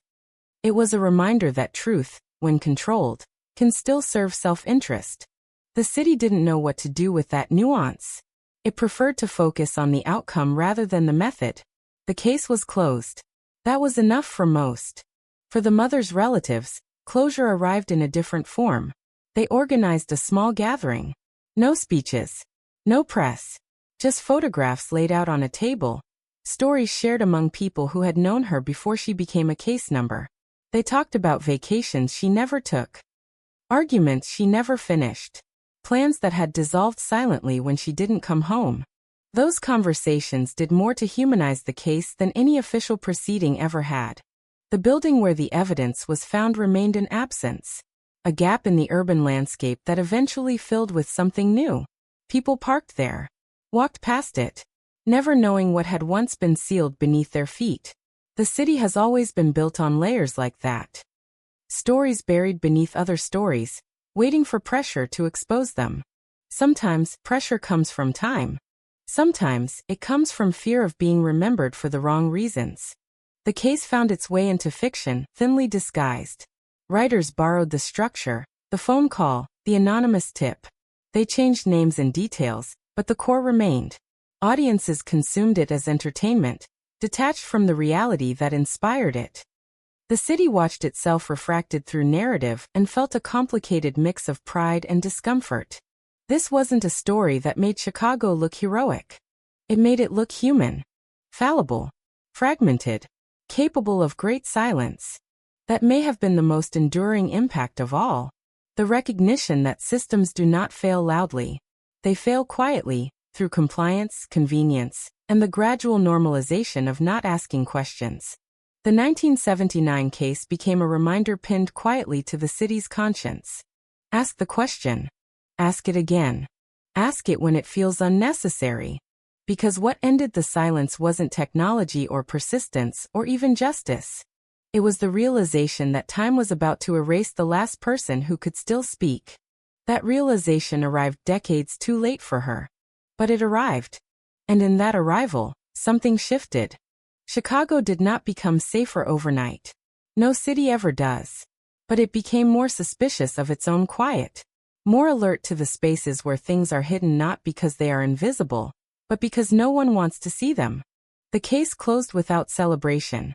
It closed with a warning, delivered too late to save one life, but just in time to alter how the city listens to the next anonymous call that comes in on an ordinary day. From a voice that sounds controlled, measured, and tired of waiting. Because some truths do not announce themselves. They wait for the moment silence becomes unbearable. And when they finally speak, they change the shape of everything that comes after. The final shape of the case settled slowly, like dust after a long demolition. There was no single moment when everyone agreed it was truly over. No clean exhale. No shared relief. Instead, there was a gradual recognition that nothing more would surface.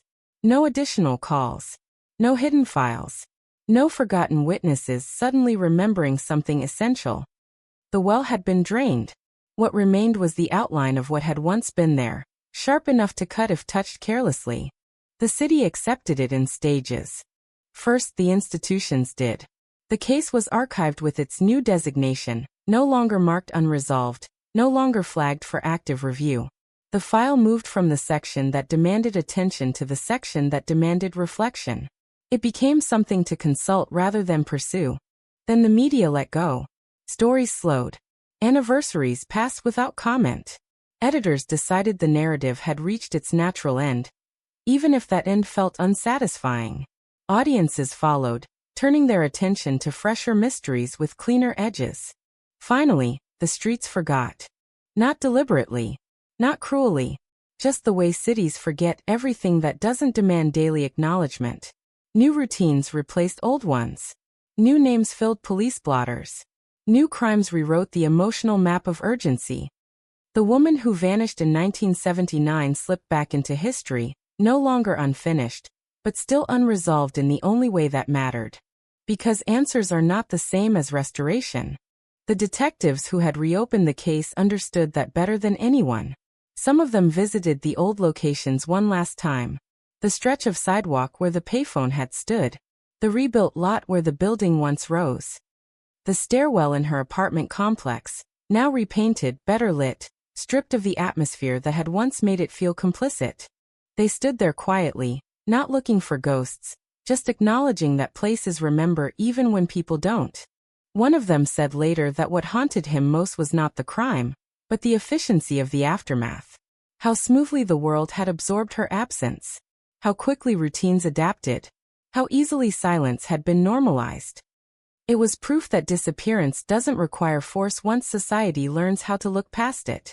The case left behind no monument, but it did leave behind a question that refused to disappear.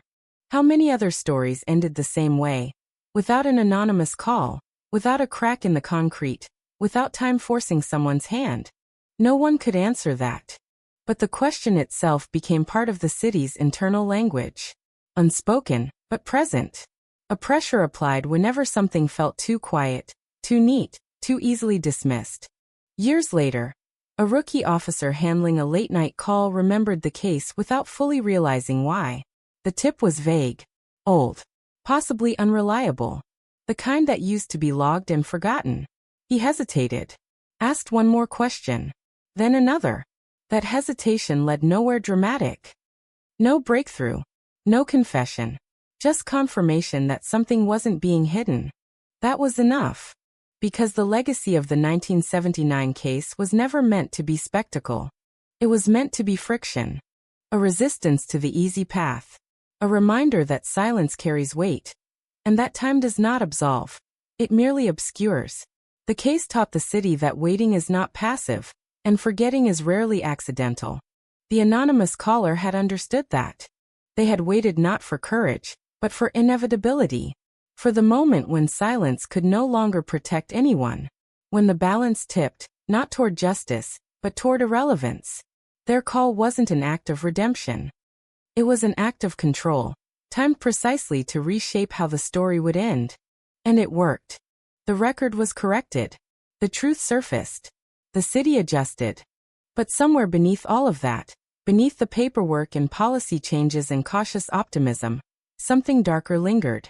The knowledge that the system had not failed spectacularly, but quietly. That no single villain could carry the full weight of what happened.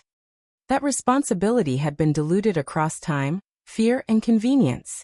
That knowledge doesn't fade. It embeds itself. Chicago carries it still, in the way it listens to pauses on the line, in the way it treats ordinary explanations with suspicion, in the way it understands that the most dangerous moments are often disguised as routine. The woman who vanished never got to see the city learn from her absence. She never got the chance to be more than a case file resurrected by fear and timing. Her life ended in a moment that felt ordinary right up until it wasn't, absorbed by a system that learned too late what it had allowed. And yet her story changed something. Not enough.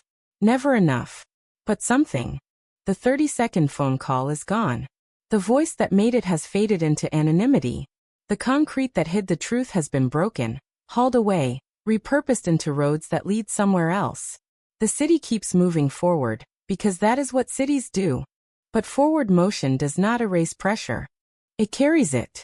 And every so often, in the quiet space between one call ending and another beginning, Chicago remembers the night it almost forgot forever. Time did what it always does. It thinned the edges.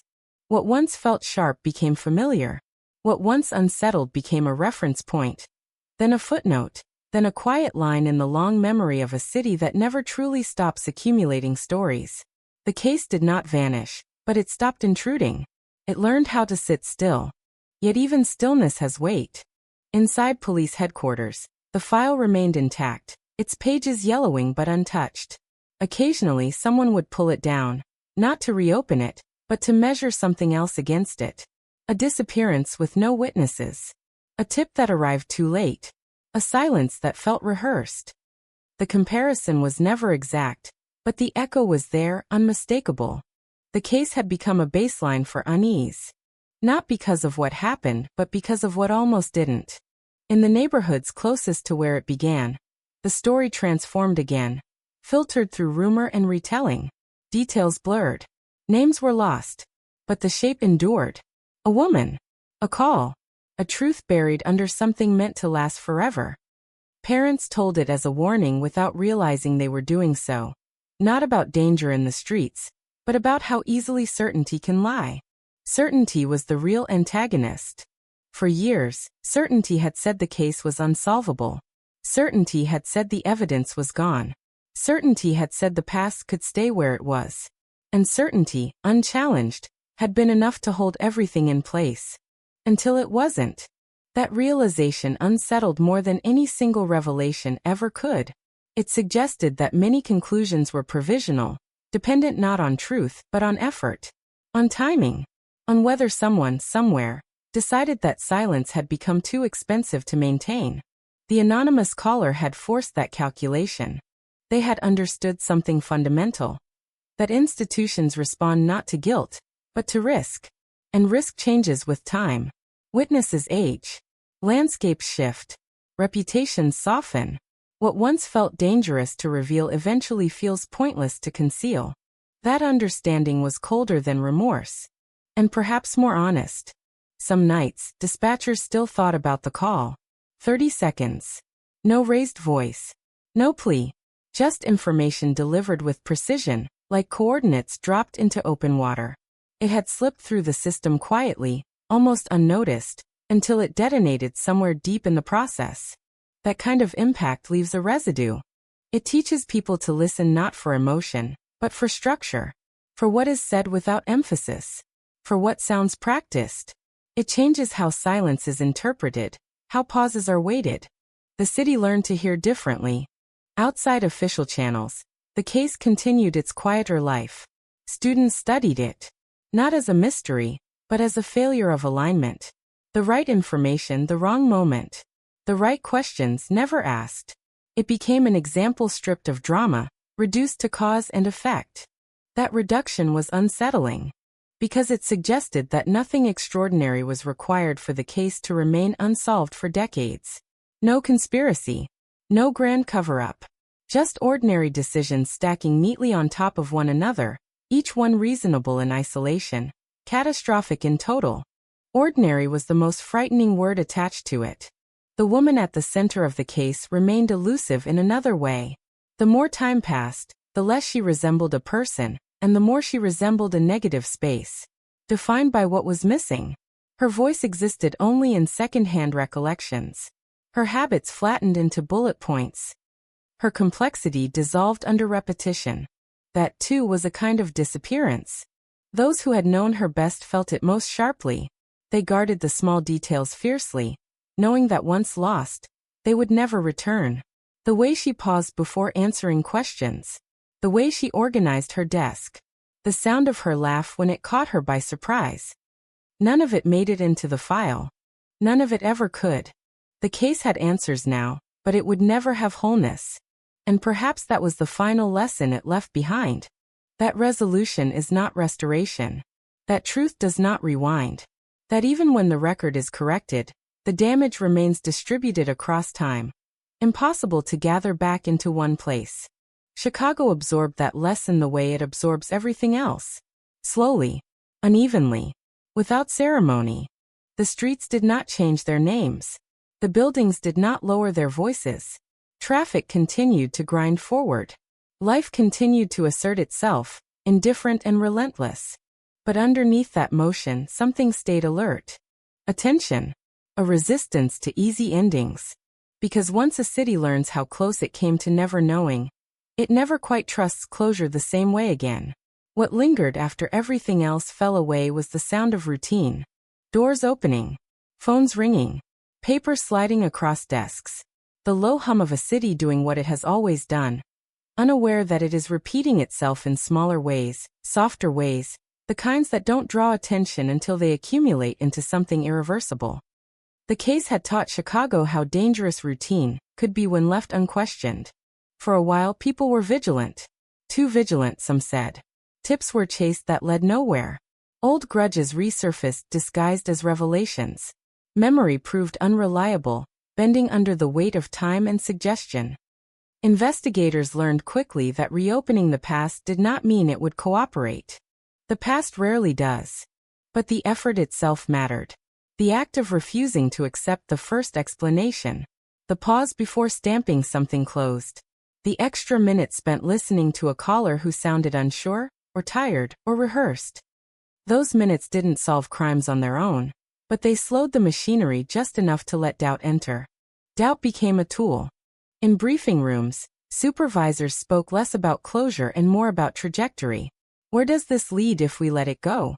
Who benefits from silence? What does it cost to wait? These were not questions with clean answers, but they were better than certainty. Certainty had failed. The 1979 case continued to surface in unexpected places. In ethics training. in debates about evidence retention, in arguments over whether a case was truly cold or merely neglected. It was cited without emotion, almost clinically, as if everyone agreed that dramatizing it would miss the point. Drama had never been the problem. Complacency had. The anonymous caller remained a shadow no one could quite place. Investigators built profiles that contradicted each other. Some imagined a frightened accomplice, others a calculating observer.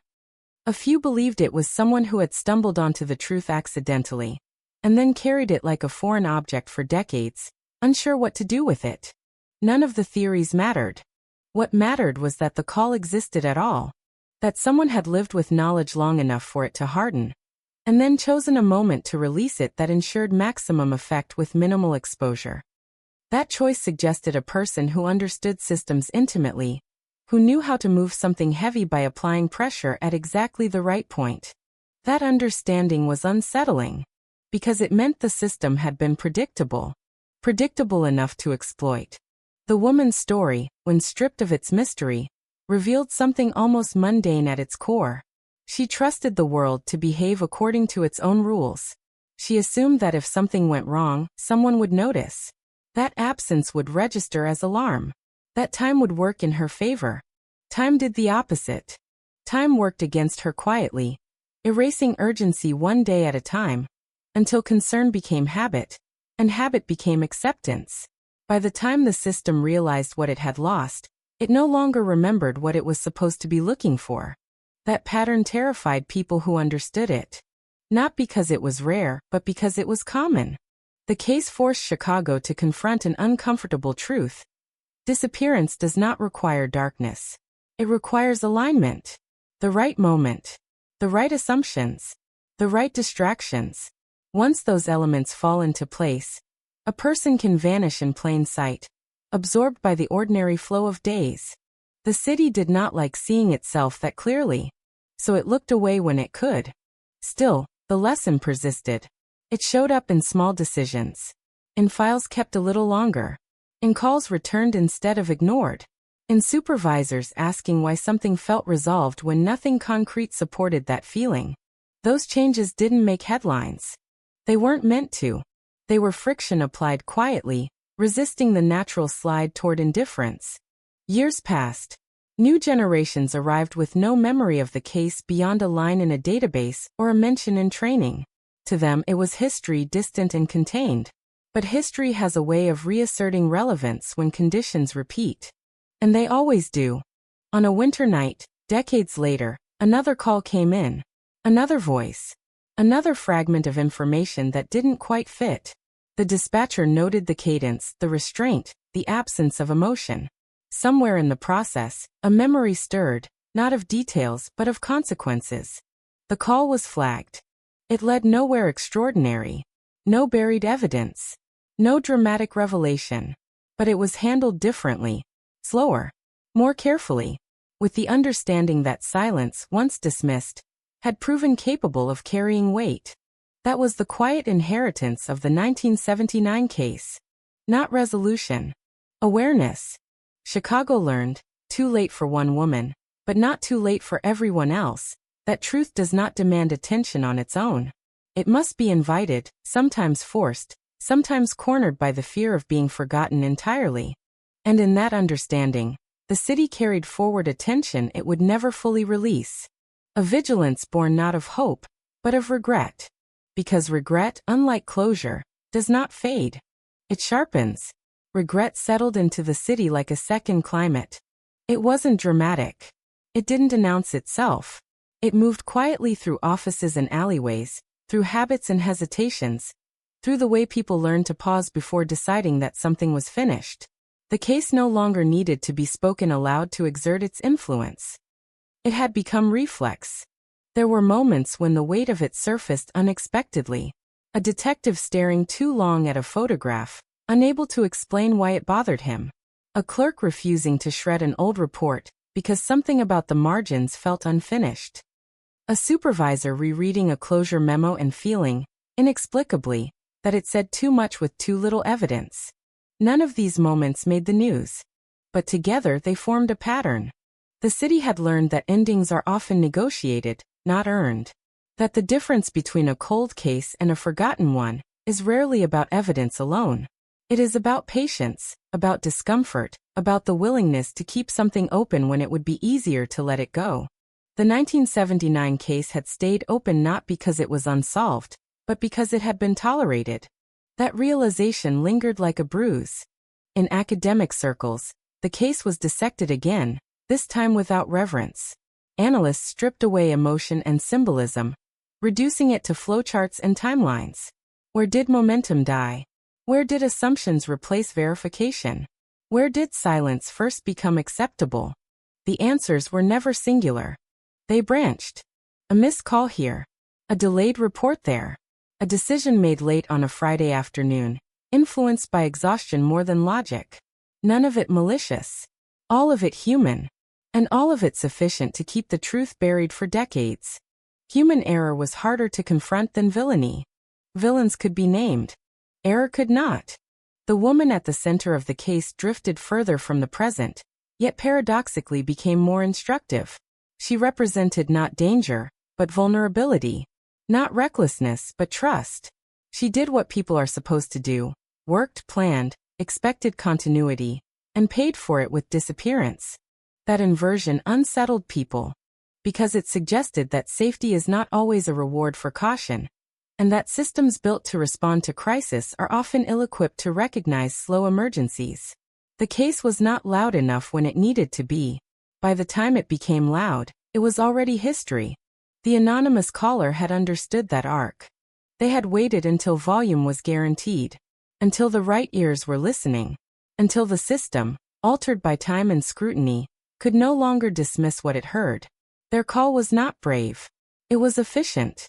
And efficiency, in this context, felt colder than cruelty.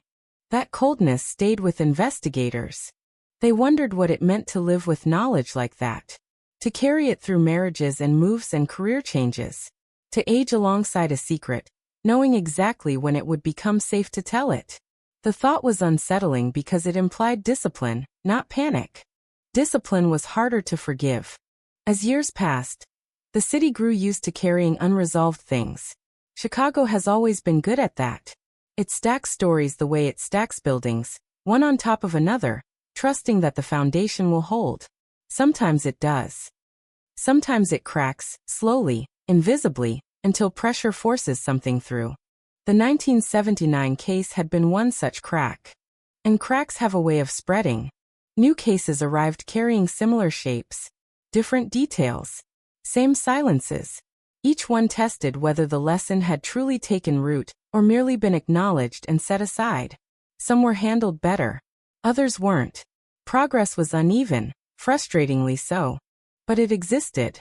And that mattered. The woman's name was spoken less often now, but not with indifference.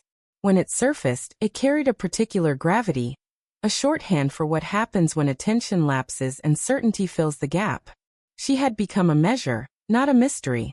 A measure of how long the city could look away before something irreversible happened. Chicago continued to move, continued to grow, continued to forget and remember in equal measure.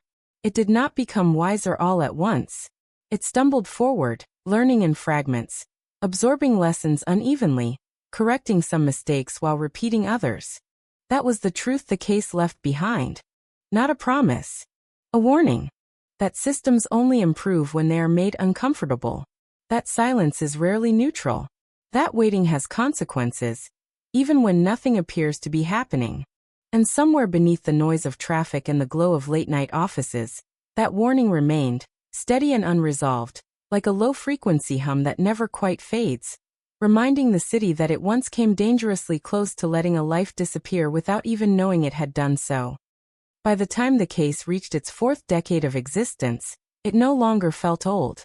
It felt embedded, like a hairline fracture in glass, visible only at certain angles, only when light hit it just right. Most days, Chicago didn't see it at all. But when the city slowed, during storms, during blackouts, during those rare pauses when the noise softened, the fracture revealed itself again, unchanged, waiting. People who joined the department long after the case was closed absorbed it, without realizing they were doing so. Not through stories, but through habits. Through the way supervisors reacted to uncertainty. Through the discomfort that followed phrases like "probably nothing," or "we've seen this before." The case had altered tone more than policy, and tone once set is hard to unlearn.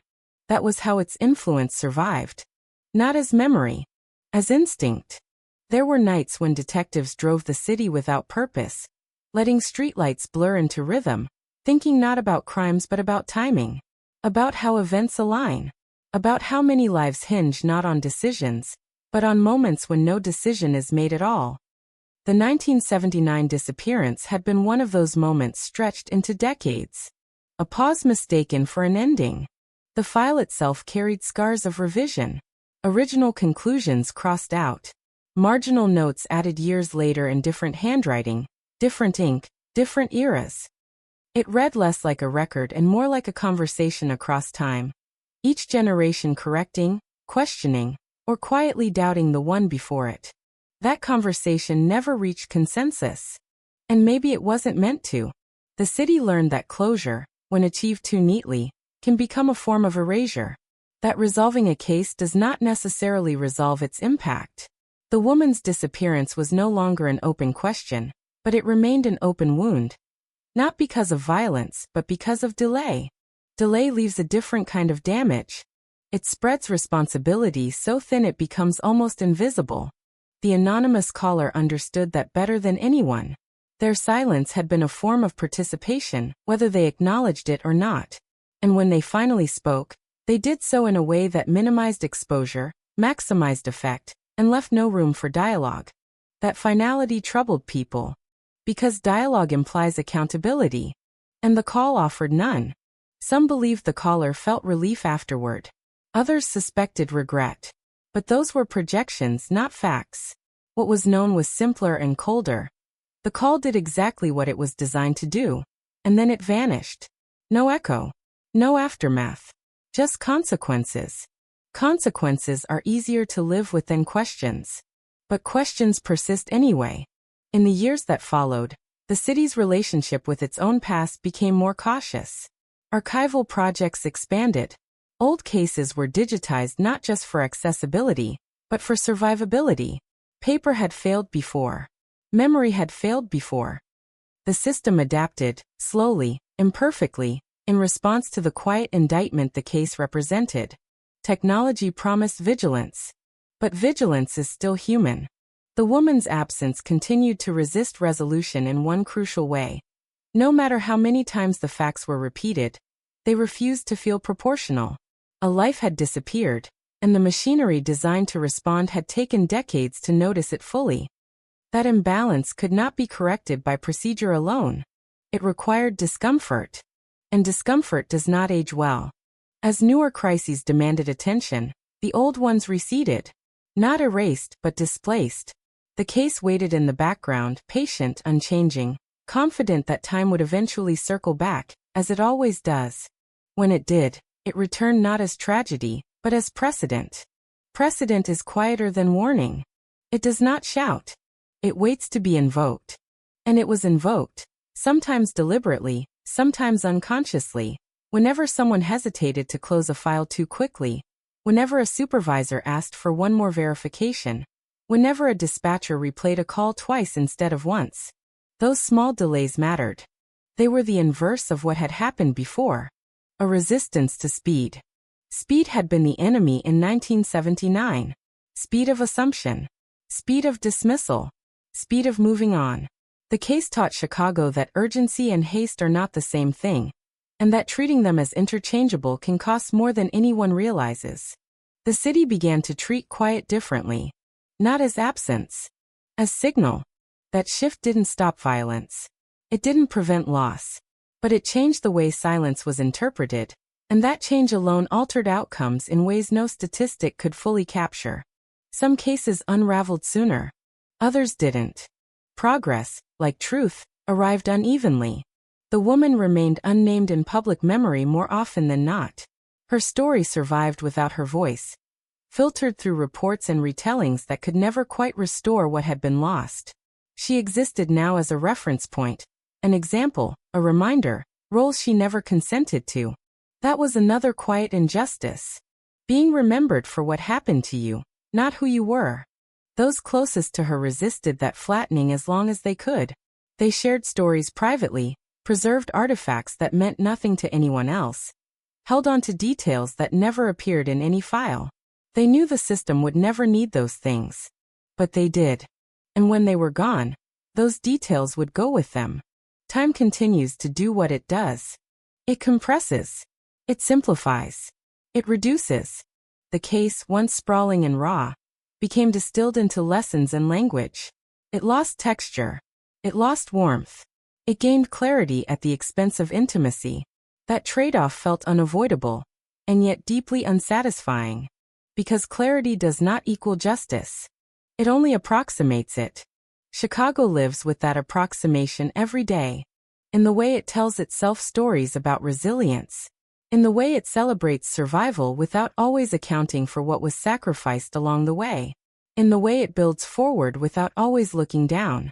The 1979 case remains there, beneath the surface, not demanding attention, not asking to be reopened, simply existing as proof that the city once mistook silence for resolution, and paid for it with decades of not knowing. That knowledge does not fade. It waits. And when conditions repeat, as they inevitably do, it reasserts itself, reminding Chicago that vigilance is not a state, but a practice, and that the cost of neglect is rarely immediate, but always cumulative. The case did not end. It settled. And in settling, it became part of the city's structure, unseen but load-bearing, holding up a lesson learned too late to save one life, but not too late to matter at all. In the end, what remained was not the crime, but the echo. An echo of footsteps that never reached home. An echo of a phone ringing in an empty apartment. An echo of a call made decades too late, measured and controlled, slipping into the system like a final adjustment to a machine that had already moved on. Chicago carried those echoes the way it carries wind through its streets. Constantly present, rarely noticed, shaping everything without asking permission. The case did not conclude with justice in the way people prefer to imagine it. There was no sense of balance restored, no feeling that something broken had been repaired. What happened could not be undone. What was delayed could not be reclaimed. The city had learned that too late. But learning, even late, changes posture. Chicago stood differently after that. Listened differently. It learned that silence is not neutral, that absence is not empty, that the most dangerous assumption is that nothing is happening simply because nothing is visible. The woman who disappeared in 1979 became the proof of that truth, etched not into stone but into behavior. Her story no longer belonged to a moment. It belonged to a pattern of small decisions, each one seemingly harmless, combining into something irreversible. A pattern that did not require malice, only momentum. A pattern that could repeat anywhere, anytime, if left unexamined. That was the part that stayed with people long after the details faded. The anonymous caller had not been a hero. That realization settled uncomfortably. Heroes act to prevent harm. The caller acted to end risk. Risk to themselves, risk to a reputation, risk to a system that had changed just enough to respond differently than it once had. Their timing was precise, not compassionate. And yet, without that call, the truth might still be sealed under concrete, indistinguishable from the city built above it. That contradiction refused to resolve.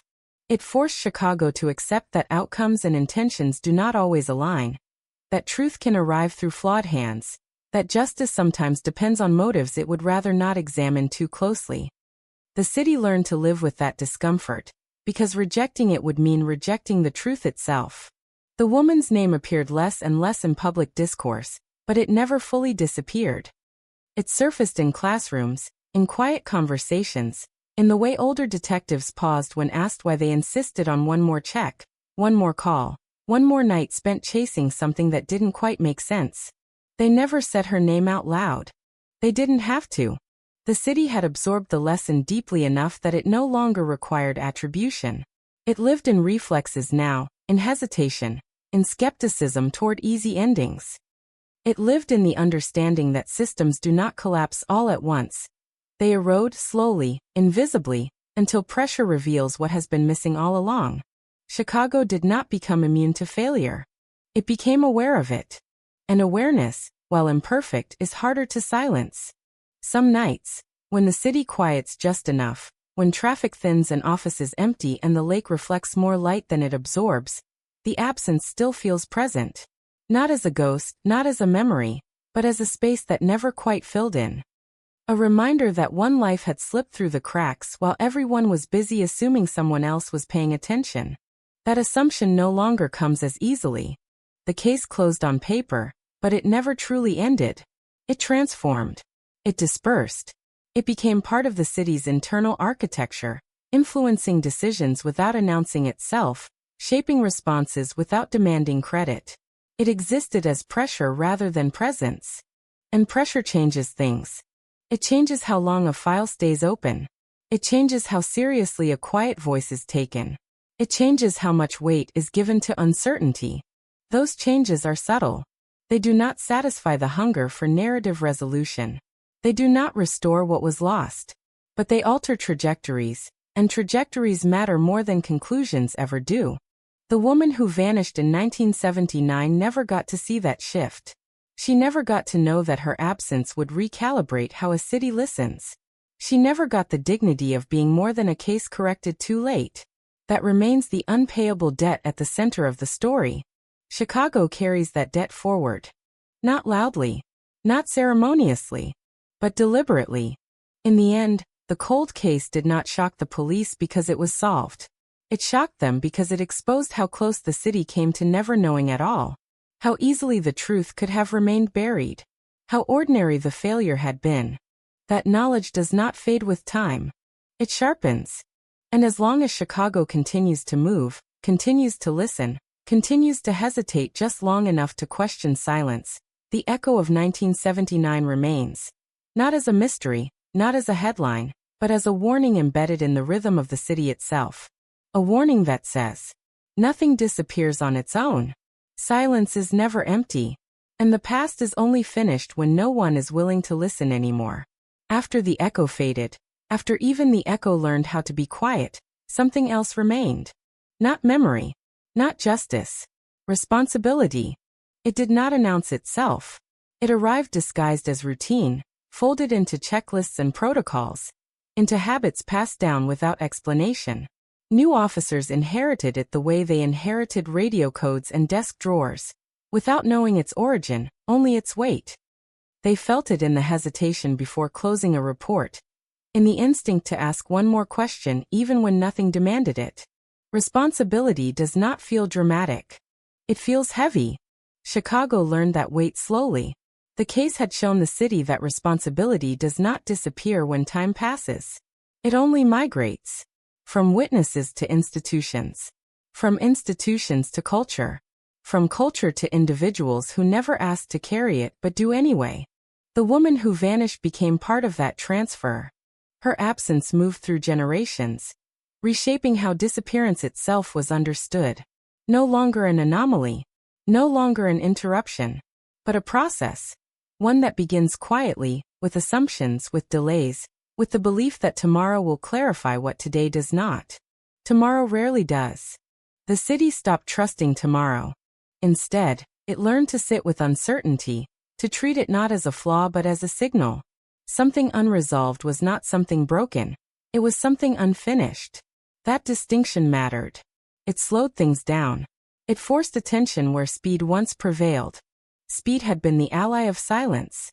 Silence thrives when things move quickly, when decisions are made efficiently, when the absence of noise is mistaken for the absence of danger. The 1979 case had unfolded perfectly within that logic. Too perfectly. It fit into the machinery without resistance, and the machinery did what it was designed to do: move on. That design changed slightly after the truth surfaced. Not enough to guarantee safety, never enough to promise justice, but enough to introduce friction. Enough to make silence uncomfortable. Discomfort became the new warning system. In meetings, someone would say, "This feels too clean," and the room would pause. That pause mattered. It meant the city had learned that clean endings are often manufactured, not discovered. That real conclusions leave residue. Questions unanswered. Edges rough, doubt intact. The 1979 case had left plenty of residue. It lingered in how records were kept, how evidence was labeled, how long files were retained even when space was tight and budgets were tighter. The city learned that forgetting is not passive. It is a decision, reinforced by convenience. Convenience had been expensive. The anonymous caller had exploited that economy perfectly. They waited until convenience aligned with disclosure, until the cost of silence outweighed the cost of truth. That calculus revealed something unsettling. Morality had not forced the call. Timing had. Chicago did not like that realization, but it accepted it. Acceptance did not mean approval. It meant understanding the terrain honestly, without comforting illusions. The city learned that relying on conscience alone is not a strategy. Systems must be built to anticipate hesitation, not assume courage. That was perhaps the most important shift. The case taught the city to design for weakness rather than idealism, to assume fear, self-interest, delay, to plan for the moment when the truth is known but withheld. Because that moment, it turned out, is far more common than anyone wanted to admit. The woman's disappearance had lived in that space for decades. Known by someone. Ignored by many. Buried by structure. That knowledge changed how Chicago looked at its own shadows. Not as empty spaces, but as occupied ones. Occupied by information. By doubt. By stories waiting for pressure. Pressure became the operative word. Not pressure to close cases, but pressure to sustain attention. To resist fatigue. To acknowledge that time does not heal investigations, it erodes them. The longer something remains untouched, the more effort it takes to recover it. And some things once lost do not return intact. That loss was irreversible. The city stopped pretending otherwise. Instead of promising justice, it promised effort. Instead of closure, it promised vigilance. These were smaller commitments, less inspiring but more honest. They acknowledged limits without surrendering responsibility. The woman remained beyond reach of those promises. Her life could not be reconstructed. Her final moments could not be softened by understanding. The truth arrived too late to serve her. And that fact remained central, immovable. Chicago did not try to reframe that. It let the discomfort stand. Because discomfort, unlike guilt, motivates attention. Years continued to pass. The case receded further into institutional memory, but it never dissolved completely. It remained as a quiet calibration point, a reminder embedded in the system's reflexes. When something felt off, when silence lingered too comfortably, the city leaned closer. That leaning mattered. It did not guarantee outcomes. It did not prevent loss. But it interrupted momentum. An interruption is sometimes the only defense against disappearance. The city learned that vigilance is not dramatic. It is repetitive. It is exhausting. It is unglamorous. And it must be renewed constantly. The 1979 case had demanded none of that at the time. It had been allowed to rest, to fade, to become acceptable in its incompleteness. That acceptance had been the true failure, not the crime itself. Chicago understood that now. Understanding did not erase regret, but it reshaped it into something usable. Something that could inform decisions rather than paralyze them.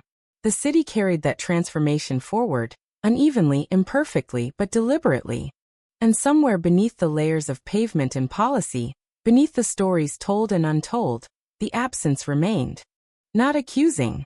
Not pleading. Simply present. A reminder that responsibility does not end when a case is closed. That truth does not expire when attention shifts. And that silence, once exposed, never quite regains its innocence. The city listens differently now. Not because it expects to hear redemption, but because it knows what happens when it doesn't.